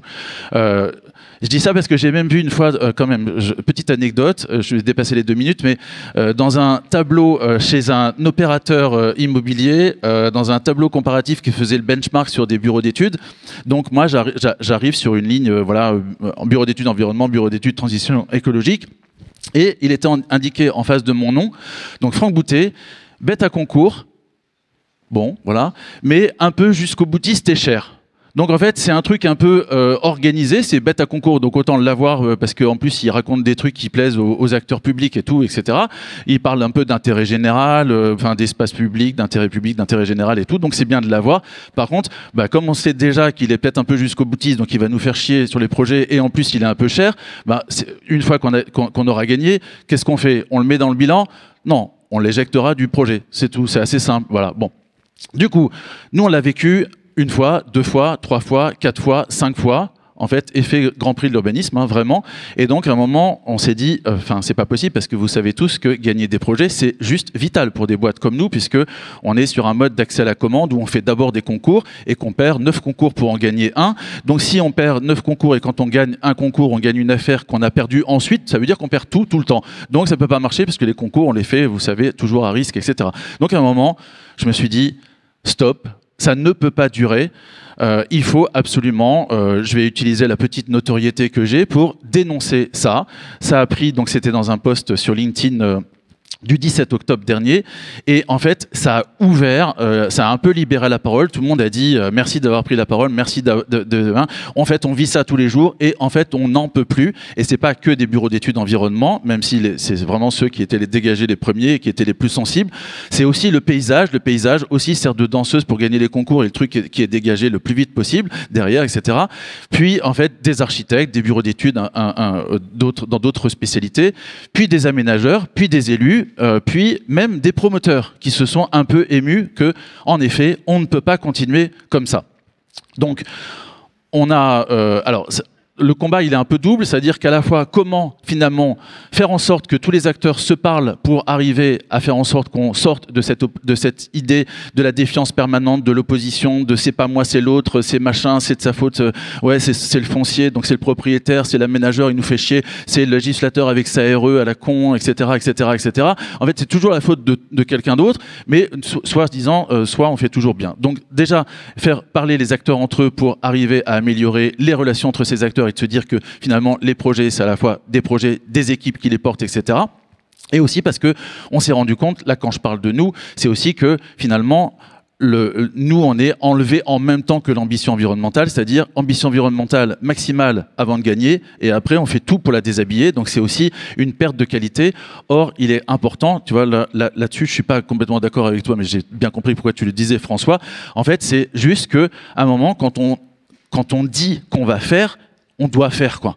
Parce que le drame, c'est qu'on dit énormément de choses. Il n'y a pas un projet, il n'y a pas une communication d'opérateurs, d'acteurs de la ville, d'acteurs des territoires qui ne dit pas que c'est le plus ambitieux, c'est le plus juste, c'est le plus extrême, etc. sur tous les domaines, et qui en fait déshabille en fait tout derrière. Donc le combat, il est double. Comment rétablir, faire dialoguer les acteurs ensemble pour qu'on fasse tous mieux ensemble. Comment rétablir le rapport de force entre la maîtrise d'œuvre et la maîtrise d'ouvrage privée, où on a un rapport de force qui est totalement déséquilibré au travers des contrats. Donc comment on rééquilibre un peu les choses et comment on redonne un peu de poids à la maîtrise d'œuvre.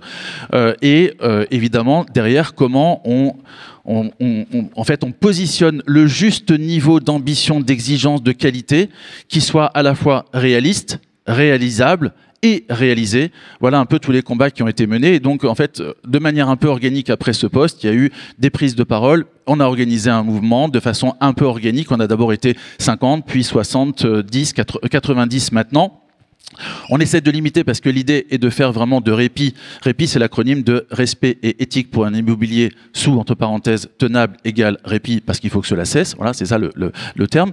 Et du coup, l'idée, c'est d'en faire vraiment une plateforme à la fois de propositions, d'actions et pouvoir donc produire des éléments de cadre pour changer un peu la gouvernance, pour changer un peu les façons de faire, etc., etc.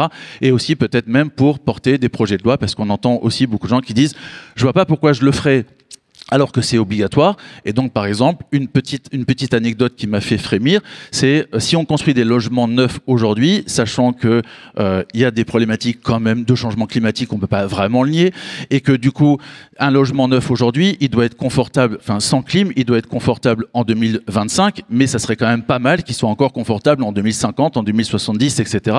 Et réponse de l'opérateur quand je lui dis, je vais donc étudier le confort en climat adaptatif horizon 2050-2070 sur un scénario du GIEC qu'on va choisir ensemble. La réponse qui m'a été faite, c'est pas la peine de mettre ça dans ta ligne de mission. En fait, on trouve, c'est intéressant sur le fond, mais on paiera jamais ça. Ça nous intéresse pas dans le modèle. Pourquoi ?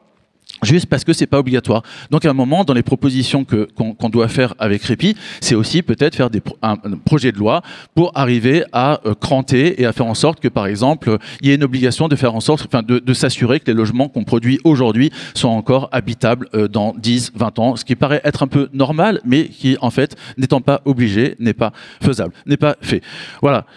Du coup, on est organisé en groupe de travail, etc., thématiques, qui travaillent sur les relations maîtrise d'ouvrage, maîtrise d'œuvre, sur les relations de la maîtrise d'œuvre elle-même, sur ce que peuvent faire les aménageurs, sur ce que peuvent faire les élus.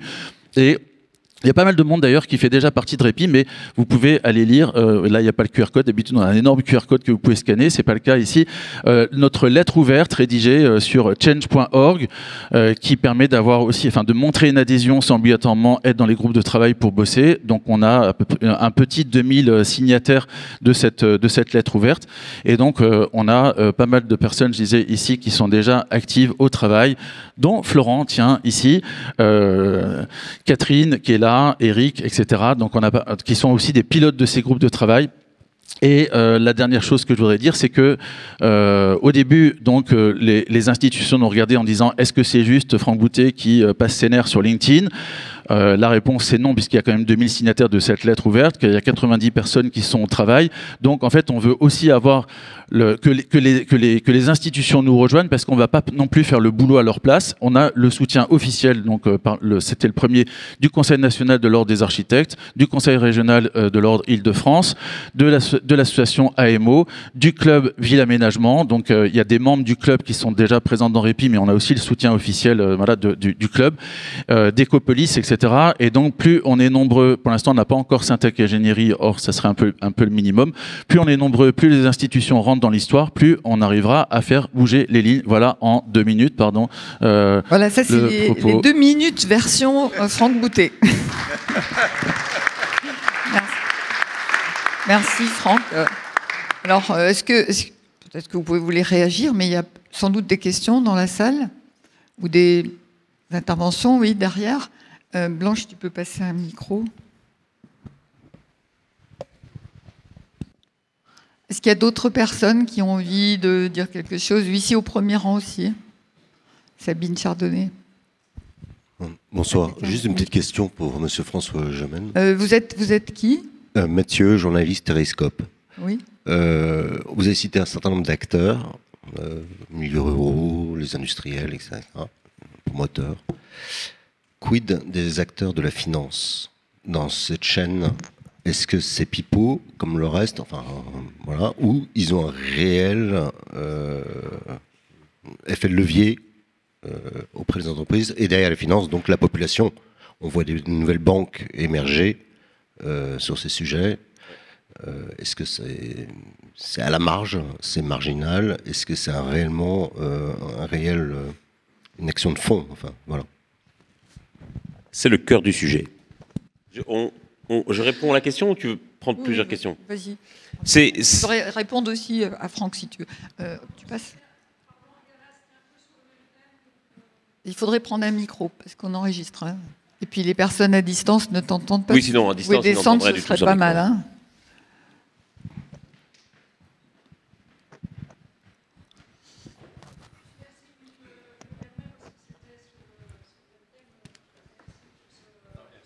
On n'entend rien du tout.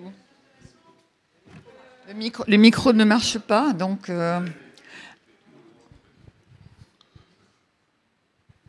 Merci.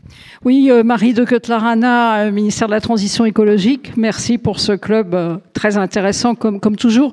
Je me permettais de demander la parole parce que ça fait écho au questionnement précédent. Et pour revenir sur ce que disait François Gemène, cette question des externalités, comptabilité extra-financière, c'est effectivement une question clé. Ce qu'on observe, c'est qu'après les progrès qu'on mentionnait là, il y a, d'après ce qu'on peut voir là, un recul assez important, en particulier en Europe du Nord, qui est déclenché, mais pas que, par les questions de réarmement, puisque dans la valorisation des entreprises, il y a aussi des éléments par rapport à la fabrication, à la vente d'armes, etc. Donc on sent qu'on est dans un climat où cela recule, et donc je pense que, comme vous le disiez, là les temps vont être difficiles. Par rapport à l'intitulé de notre 5 à 7, là, sans écologie, pas de business, je pense que si, sans écologie, pas d'économie, ça oui, c'est sûr, pour les raisons qui ont été développées. Mais sans écologie, pour être un peu caricatural, le business financier court terme se porte très très bien. Et quant aux riches, si on les désigne comme les riches, ce qu'on disait comme ça, c'est plutôt une logique sécessionniste, déterritorialisée et communautaire. Donc en fait, on est véritablement en difficulté. Et moi, je crois que la clé, c'est le lien entre l'écologie et l'économie réelle au sens de la production.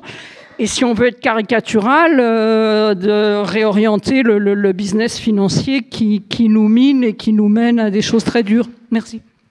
On avait déjà fait un 5 à 7 écologie-économie avec Pierre Vels et Magali Talandier.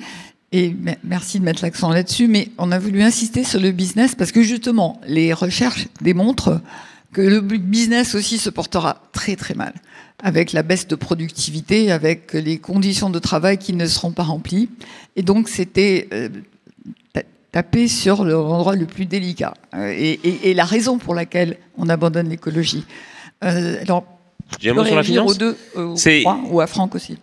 Comme je disais, je crois que c'est vraiment ici le cœur du problème. D'abord parce que, comme je l'ai dit, la transition va être largement affaire d'investissement. Pour la France, c'est chiffré autour de 67 milliards d'euros annuels.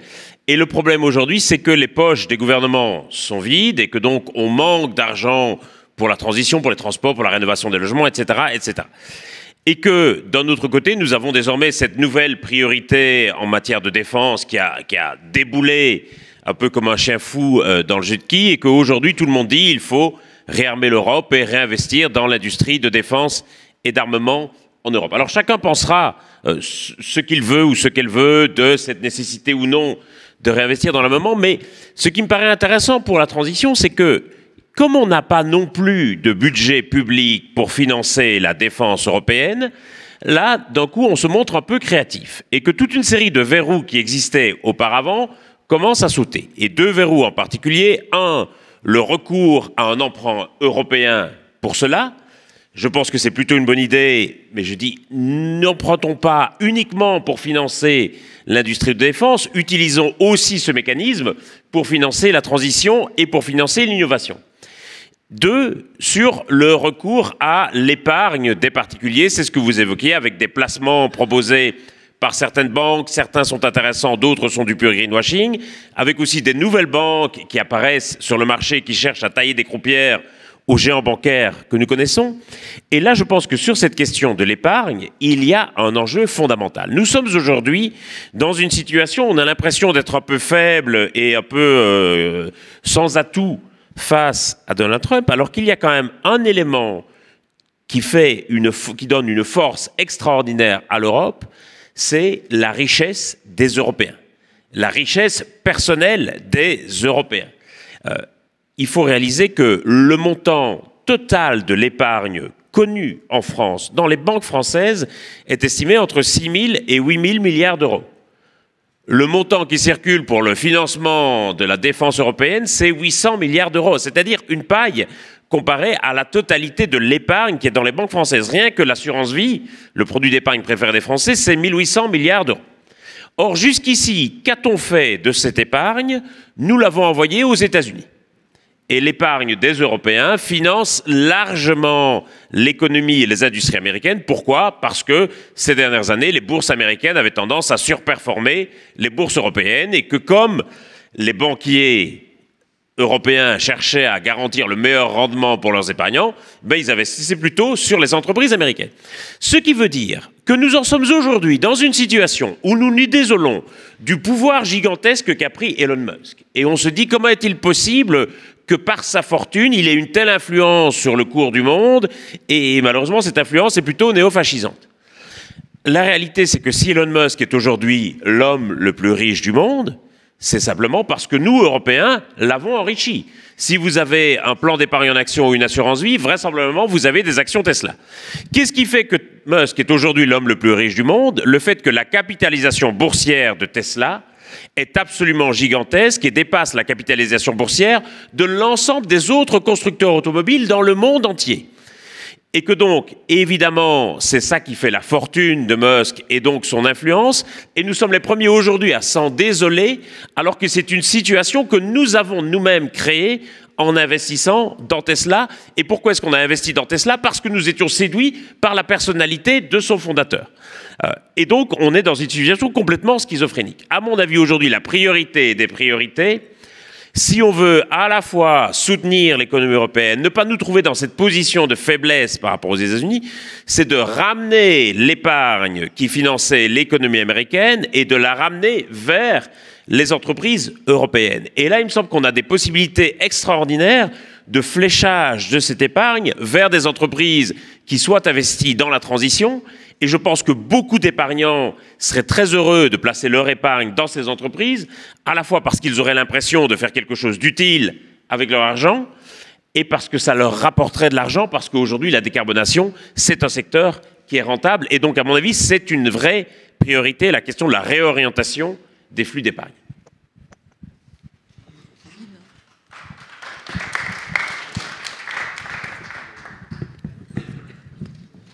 Sabine Chardonnay-Darmaillac, je suis enseignant-chercheur en architecture et urbanisme et totalement incompétente en économie, je dois le préciser.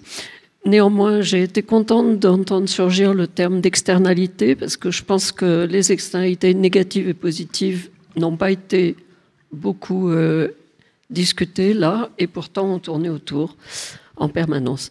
Je voudrais juste vous parler du cas d'un territoire, puisque Ariella a parlé de territoire, mais plusieurs personnes ont prononcé les noms de renaturation, on a montré l'importance des sols, et je voudrais juste parler d'un exemple sur lequel j'ai travaillé récemment, dans un cadre qui était soutenu par un projet européen du Plan Bleu et d'Interreg.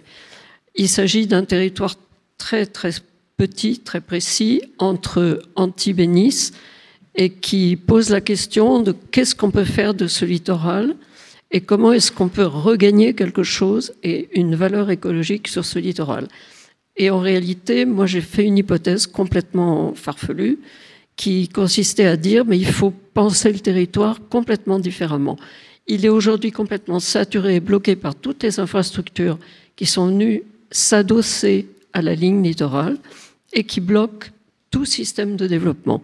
Il y a saturation, il y a impossibilité de modification rapide.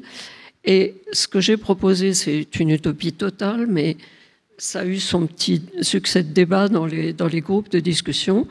C'est de dire, au lieu de regarder le sol uniquement habité, construit et équipé, est-ce qu'on ne peut pas reprendre l'épaisseur de ce littoral et se servir de la mer aussi?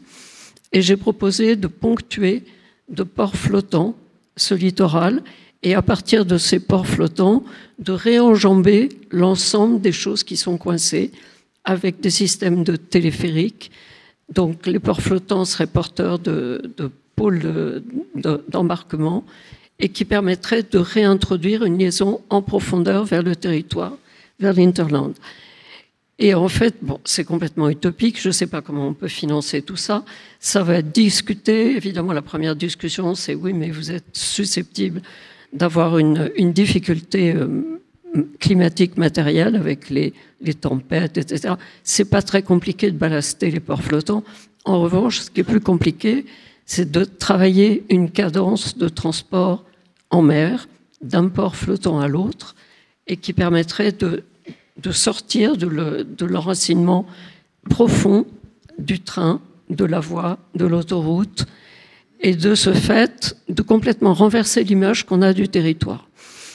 Mais est-ce qu'on est capable aujourd'hui d'accepter des visions comme celle-là, qui, sur le plan économique, sont absolument pas encore discutées, ni fondées, mais qui pourraient redonner de l'épaisseur au territoire, redonner de la vie et de l'habitabilité sur un territoire beaucoup plus profond et qui pourrait vraiment passer par-dessus les contraintes qu'on connaît aujourd'hui. Donc là, il ne s'agit plus d'externalités négatives ou positives, il s'agit de prendre les contraintes et de les retourner. Le retournement de la contrainte devenant un acte fondateur d'une récupération écologique d'un territoire. Merci Sabine, je ne savais pas et j'habite là, j'habite à côté et je me pose souvent la question, en fait le jour où l'eau va monter, alors la route disparaît et la voie ferrée, le TGV qui arrive à Nice. Donc c'est des coûts incalculables et que personne ne réfléchit à ça. C'est impensable. Mais ça pose d'abord des questions qui nous rassemblent. Ça exigerait une coopération territoriale dans les Alpes-Maritimes assez compliquée, et puis des choix difficiles qui engagent beaucoup d'acteurs du territoire. Et souvent, tous les obstacles que vous avez levés les uns les autres, y compris Franck, se heurtent à cette absence de coopération. Et toi, dans tes travaux, tu mets l'accent sur la coopération entre les territoires qui est indispensable. Oui, ce que vous avez dit m'évoque des choses. Ça m'évoque ce que tu convoquais, le grand territoire. Moi, j'habite à Grenoble, donc les pentes et la montagne, ça connecte assez vite. Et puis, des projets de câbles et de téléphériques, il y en a eu plein. Il y en a encore, et il y a une contestation citoyenne et sociale face aussi aujourd'hui à des projets comme ça qui ont un impact aussi écologique. Donc, c'est compliqué. C'est compliqué. Et s'accrocher à la montagne sur ce littoral méditerranéen niçois, ça me rappelle mes jeunes années de doctorante où j'avais travaillé avec Michel Courajou à l'époque et qui disait il faut renouer justement ce lien à la montagne qui est le lien finalement historique de ce territoire qui était pas forcément tourné vers la mer. Donc ça m'a convoqué plein d'images, votre témoignage. Oui, bonjour, merci beaucoup. Vous m'entendez ? Pour ces interventions. Paul, tu te présentes ? Oui, Paul Lecroix, urbaniste à l'Institut d'aménagement et d'urbanisme de la région Île-de-France. Et j'anime notamment une démarche qui s'appelle Projet Pilote pour une métropole nature, où on essaye de retourner le gant, justement, de travailler à partir de ces espaces de nature pour régénérer les territoires. Et je travaille aussi sur les questions d'infrastructure et de transformation d'autoroutes dans le cadre d'un projet européen.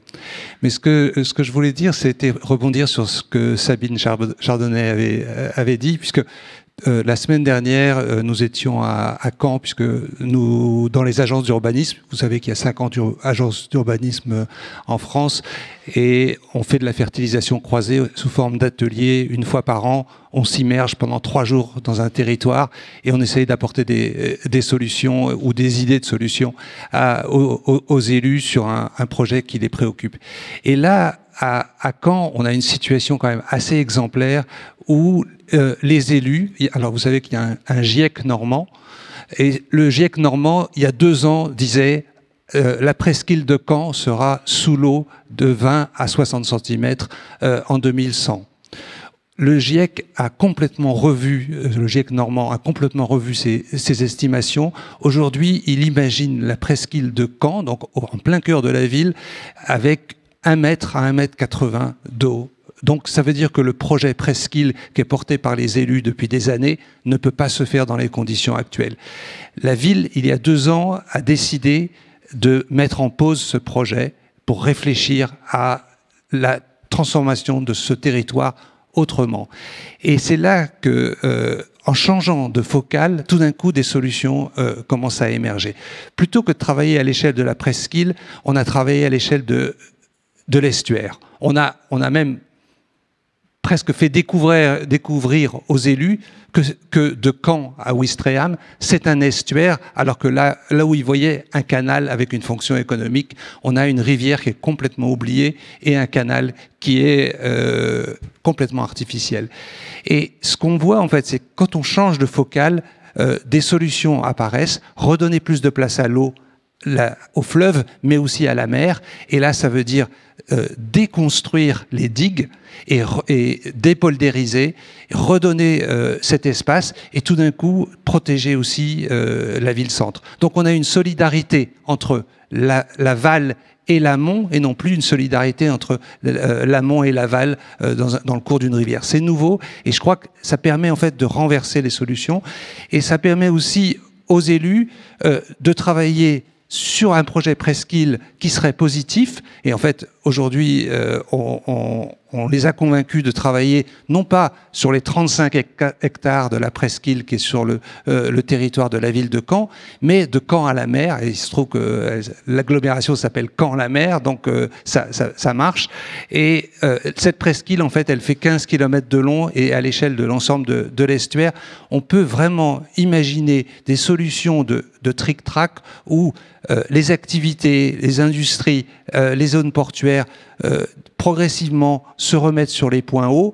On travaille aussi une sorte de ville archipel qui serait réversible, qui aurait intrinsèquement, un peu comme on a fait avec le village olympique ici, avoir un double permis de construire finalement, un permis de construire aujourd'hui et un permis de construire pour dans 50 ans, qu'est-ce que ça va devenir. Donc pensez aussi la réversibilité. Je vais pas arrêter là. Mais voilà, c'est juste un petit témoignage, mais ça peut nourrir un peu les débats.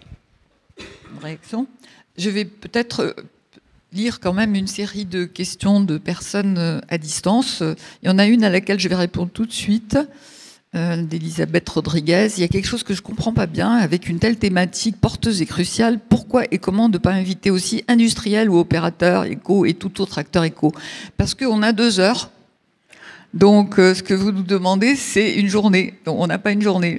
Le format des 5 à 7, c'est 2 heures. Donc, on a maximum 2 intervenants. Sinon, ça fait soviet suprême. Chacun parle à la queue leu et on n'arrive pas à débattre. Donc, j'assume, puisque je conçois ces événements. Voilà pourquoi il n'y a pas tous ces acteurs. Mais on a 3 intervenants qui sont susceptibles de porter aussi l'ensemble des questions que vous posez. Alors, il y a des félicitations à Franck Boutet. J'espère que ça te fera plaisir. Respect, Franck Boutet. Donc, voilà. Alors, nous avons aussi des questions sur est-ce que la coordination des solutions de mobilité dans une ZFE comme la métropole de Lyon ne serait pas une nouvelle mission pour l'aménageur afin de favoriser une nouvelle organisation du business en phase avec les enjeux de la transition écologique? C'est Michel Guémy. Donc ça, je ne sais pas, peut-être tu peux répondre tout de suite?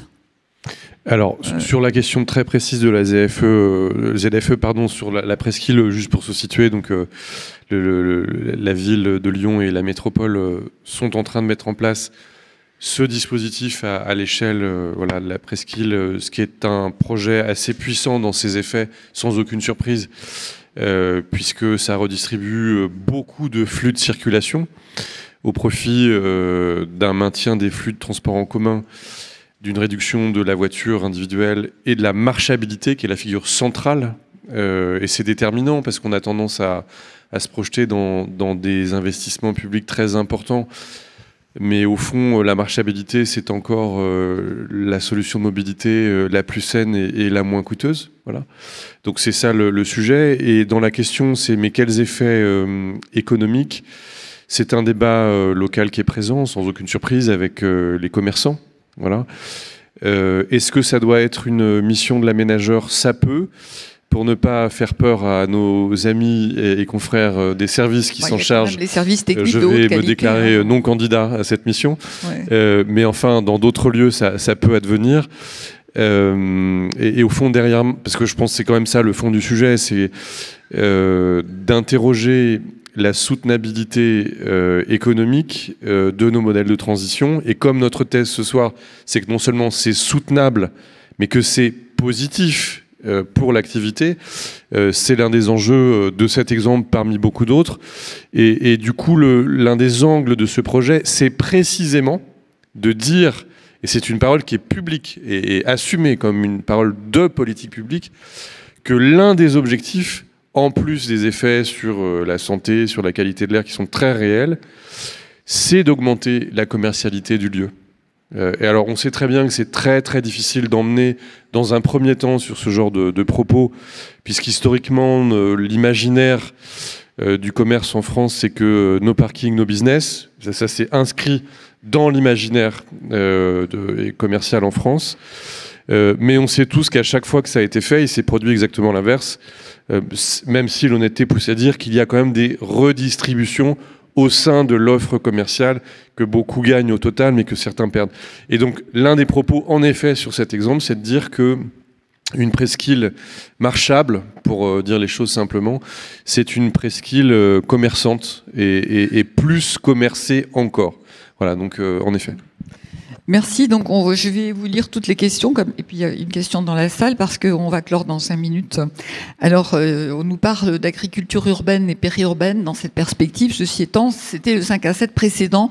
Et je signale qu'après les 5 à 7, on met en ligne toute la séance, un compte-rendu, un article, mais surtout des petites interviews courtes et un compactage de tout le 5 à 7 en 8 minutes. On arrive à le faire. Donc c'est à votre disposition. En tout cas, l'agriculture, on l'a fait. Et on va le faire pour cette séance. Sinon, on nous pose aussi la question des assureurs. C'est une question qu'on a abordée longuement pendant le 5 à 7 sur l'eau. Et il y a très longtemps, avec Alain Lecomte, quand on faisait les matinées du 5 à 7, on a fait une matinée sur l'eau. Et on a une New-Yorkaise qui nous racontait que justement les assureurs n'assuraient plus les lieux qui étaient susceptibles d'être envahis. Et donc ça commence à venir en France. Et Paola Vigano elle a des recherches financées par les assureurs sur la question de l'eau, mais peut-être que nos intervenants auront aussi des questions. Et donc, voilà, ça c'était les questions de la salle. On va prendre dans les questions du chat, et donc on va prendre votre question, et on arrête pour les questions, et on va clore avec nos intervenants. Vous êtes ?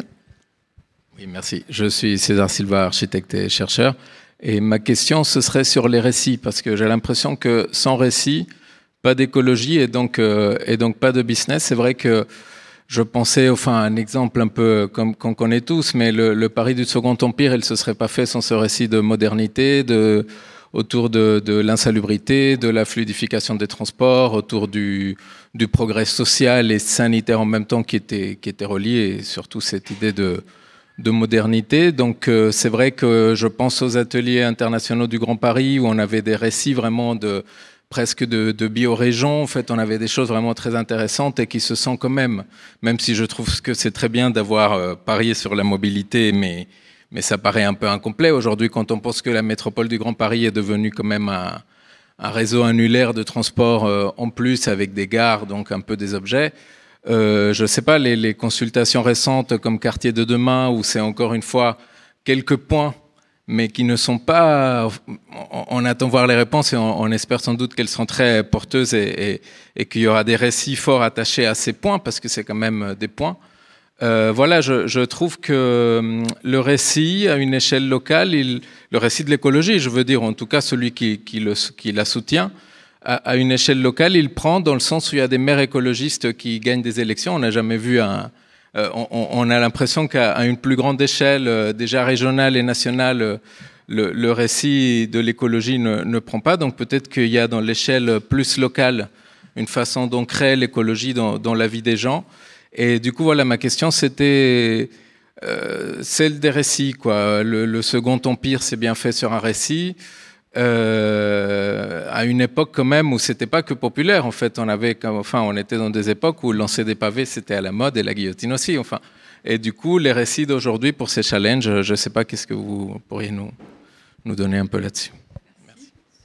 Il y a la société civile qui joue un rôle de plus en plus important, les initiatives locales, et ça, je trouve c'est très important, les uns et les autres, quand vous écrivez dans les journaux. Léna, quand tu as fait ton papier dans Le Monde sur les sols vivants, je trouve que ça joue son rôle, tout ça, c'est important. Il n'y a pas que les pouvoirs publics, parce que les pouvoirs publics sont là parce qu'on vote pour eux. Donc, je pense que notre rôle en tant que citoyen, François l'a bien dit, est essentiel. Je vais vous laisser à chacun un mot de conclusion, mais en attendant, j'ai oublié de remercier l'artiste Miguel Chevalier, qui est un artiste que je suis depuis très longtemps, du numérique, qui nous fait cadeau de ses œuvres pour les 5 à 7. Il faut remercier bien sûr la Fabrique de la Cité. Céline, merci beaucoup de nous laisser ce lieu merveilleux à disposition au club, et je vous invite aussi à suivre les activités de la Fabrique de la Cité qui sont passionnantes, qui est donc le think tank de Vinci. Je fais partie du conseil d'orientation, c'est passionnant. Et je voulais remercier aussi l'équipe du club Ville Aménagement qui nous a beaucoup aidés. Et je vous donne à chacun un petit mot de conclusion, puis en répondant aussi aux questions si vous pouvez. Oui, je finirai en rebondissant sur la dernière intervention. En effet, il n'y a pas d'économie sans écologie, pas d'écologie sans économie. Mais ce que l'on sait aussi, c'est qu'il n'y aura pas de transition écologique sans transition culturelle. Et cette question des récits, enfin, on la porte tous, je pense, assez fortement. Alors, quand on parlait tout à l'heure aussi d'être positif, ou quand je disais, quand on va dans les territoires avec les étudiants on s'attend à entendre parler d'immigration, de sécurité, et qui ne nous parlent que d'écologie. En réalité, on se dit qu'il y a un vrai problème de récit.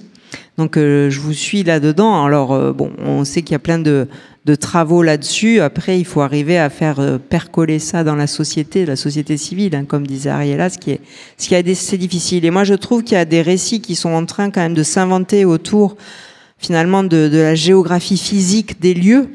Et ça, je trouve que c'est assez rassembleur.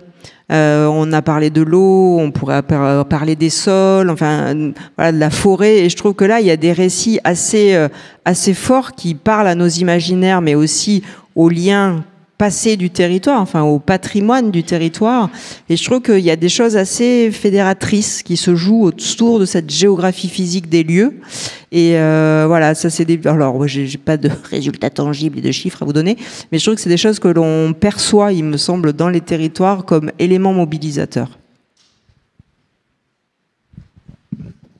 Oui, je serais assez d'accord. Et je pense que l'enjeu, peut-être, de la transition, c'est de réaliser qu'au-delà de la question du climat et de la lutte contre le changement climatique, qui est évidemment fondamentale, il y a aussi la possibilité d'organiser autour de la transition un nouveau modèle économique ou le modèle d'une nouvelle économie qui soit aussi un grand projet démocratique et potentiellement un contrat social. Et je pense que c'est vraiment des dimensions sur lesquelles il faut appuyer. Sinon, effectivement, si on doit faire la transition uniquement pour lutter contre le changement climatique, moi, j'y crois pas.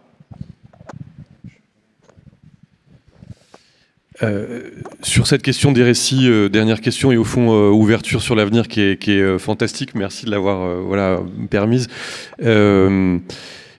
Très brièvement, à l'échelle opérationnelle de la Pardieu, nous avons mobilisé un récit pour emmener la filière. Si le business pardieusien nous suit dans l'écologie urbaine, c'est parce qu'il y a un récit. Ce récit il est très simple.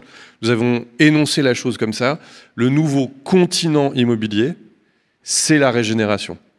Donc c'est un travail de la sémantique, de l'imaginaire, et il y a de l'ingénierie financière et architecturale derrière, et ça suit. Et donc en effet, il y a la puissance mobilisatrice de la métaphore. Enfin, ça c'est clair, et du récit. Ça me paraît évident. Ensuite, me semble-t-il, pour le métier de l'aménagement, je me place en tant que professionnel, nous nous interrogeons avec le club, dont le président Eric est ici, sur le réenchantement de nos métiers, compte tenu des enjeux et de la part d'innovation de ce qui est devant nous. Et il y a, me semble-t-il, un fantastique récit de mobilisation qui est, au fond, le XXIe siècle, a une dimension de nouvelles frontières. Et beaucoup de choses sont à inventer. Et c'est mobilisateur. Nous qui sommes quand même globalement des gens qui nous projetons, et peut-être même une espèce qui se projette. Et la dernière chose, c'est au plan très profondément culturel, parce que je suis d'accord avec ce qu'a dit Magali là-dessus. Une des belles choses, me semble-t-il, que cette période rend possible, c'est l'idée de faire des choses nobles dont on puisse être fier, en se réancrant, en étant réancré dans des limites planétaires et physiques. Et pour parler de l'aménagement, il y a bien plus de matière à fierté à se dire que l'immeuble que nous construisons, contribuons à construire, doit être là dans 200 ans, que plutôt que dans 50, quand il aura fini de payer son tableau Excel. Il y a une question de mobilisation par la noblesse aussi, et la fierté. Merci. Donc d'abord, merci à vous trois. Merci beaucoup à Magali et à François. Et à Florent, on a compagnonné. On n'aura pas de 5 à 7 avant l'automne parce qu'il y a le colloque du Club Ville Aménagement à Lyon. Nous invitons à être avec nous. C'est les 26 et 27. Ça se passe à la Pardieu. Vous verrez de vos propres yeux que c'est vraiment réhabilité et puis beaucoup plus vert qu'avant. Et merci d'être avec nous. Merci beaucoup. On a besoin de vous pour échanger et diffuser le plus possible les produits qu'on va vous envoyer après cette séance, c'est-à-dire les interviews, l'ensemble du 5 à 7, les meilleurs moments, le compte-rendu, etc. Merci beaucoup. Au revoir.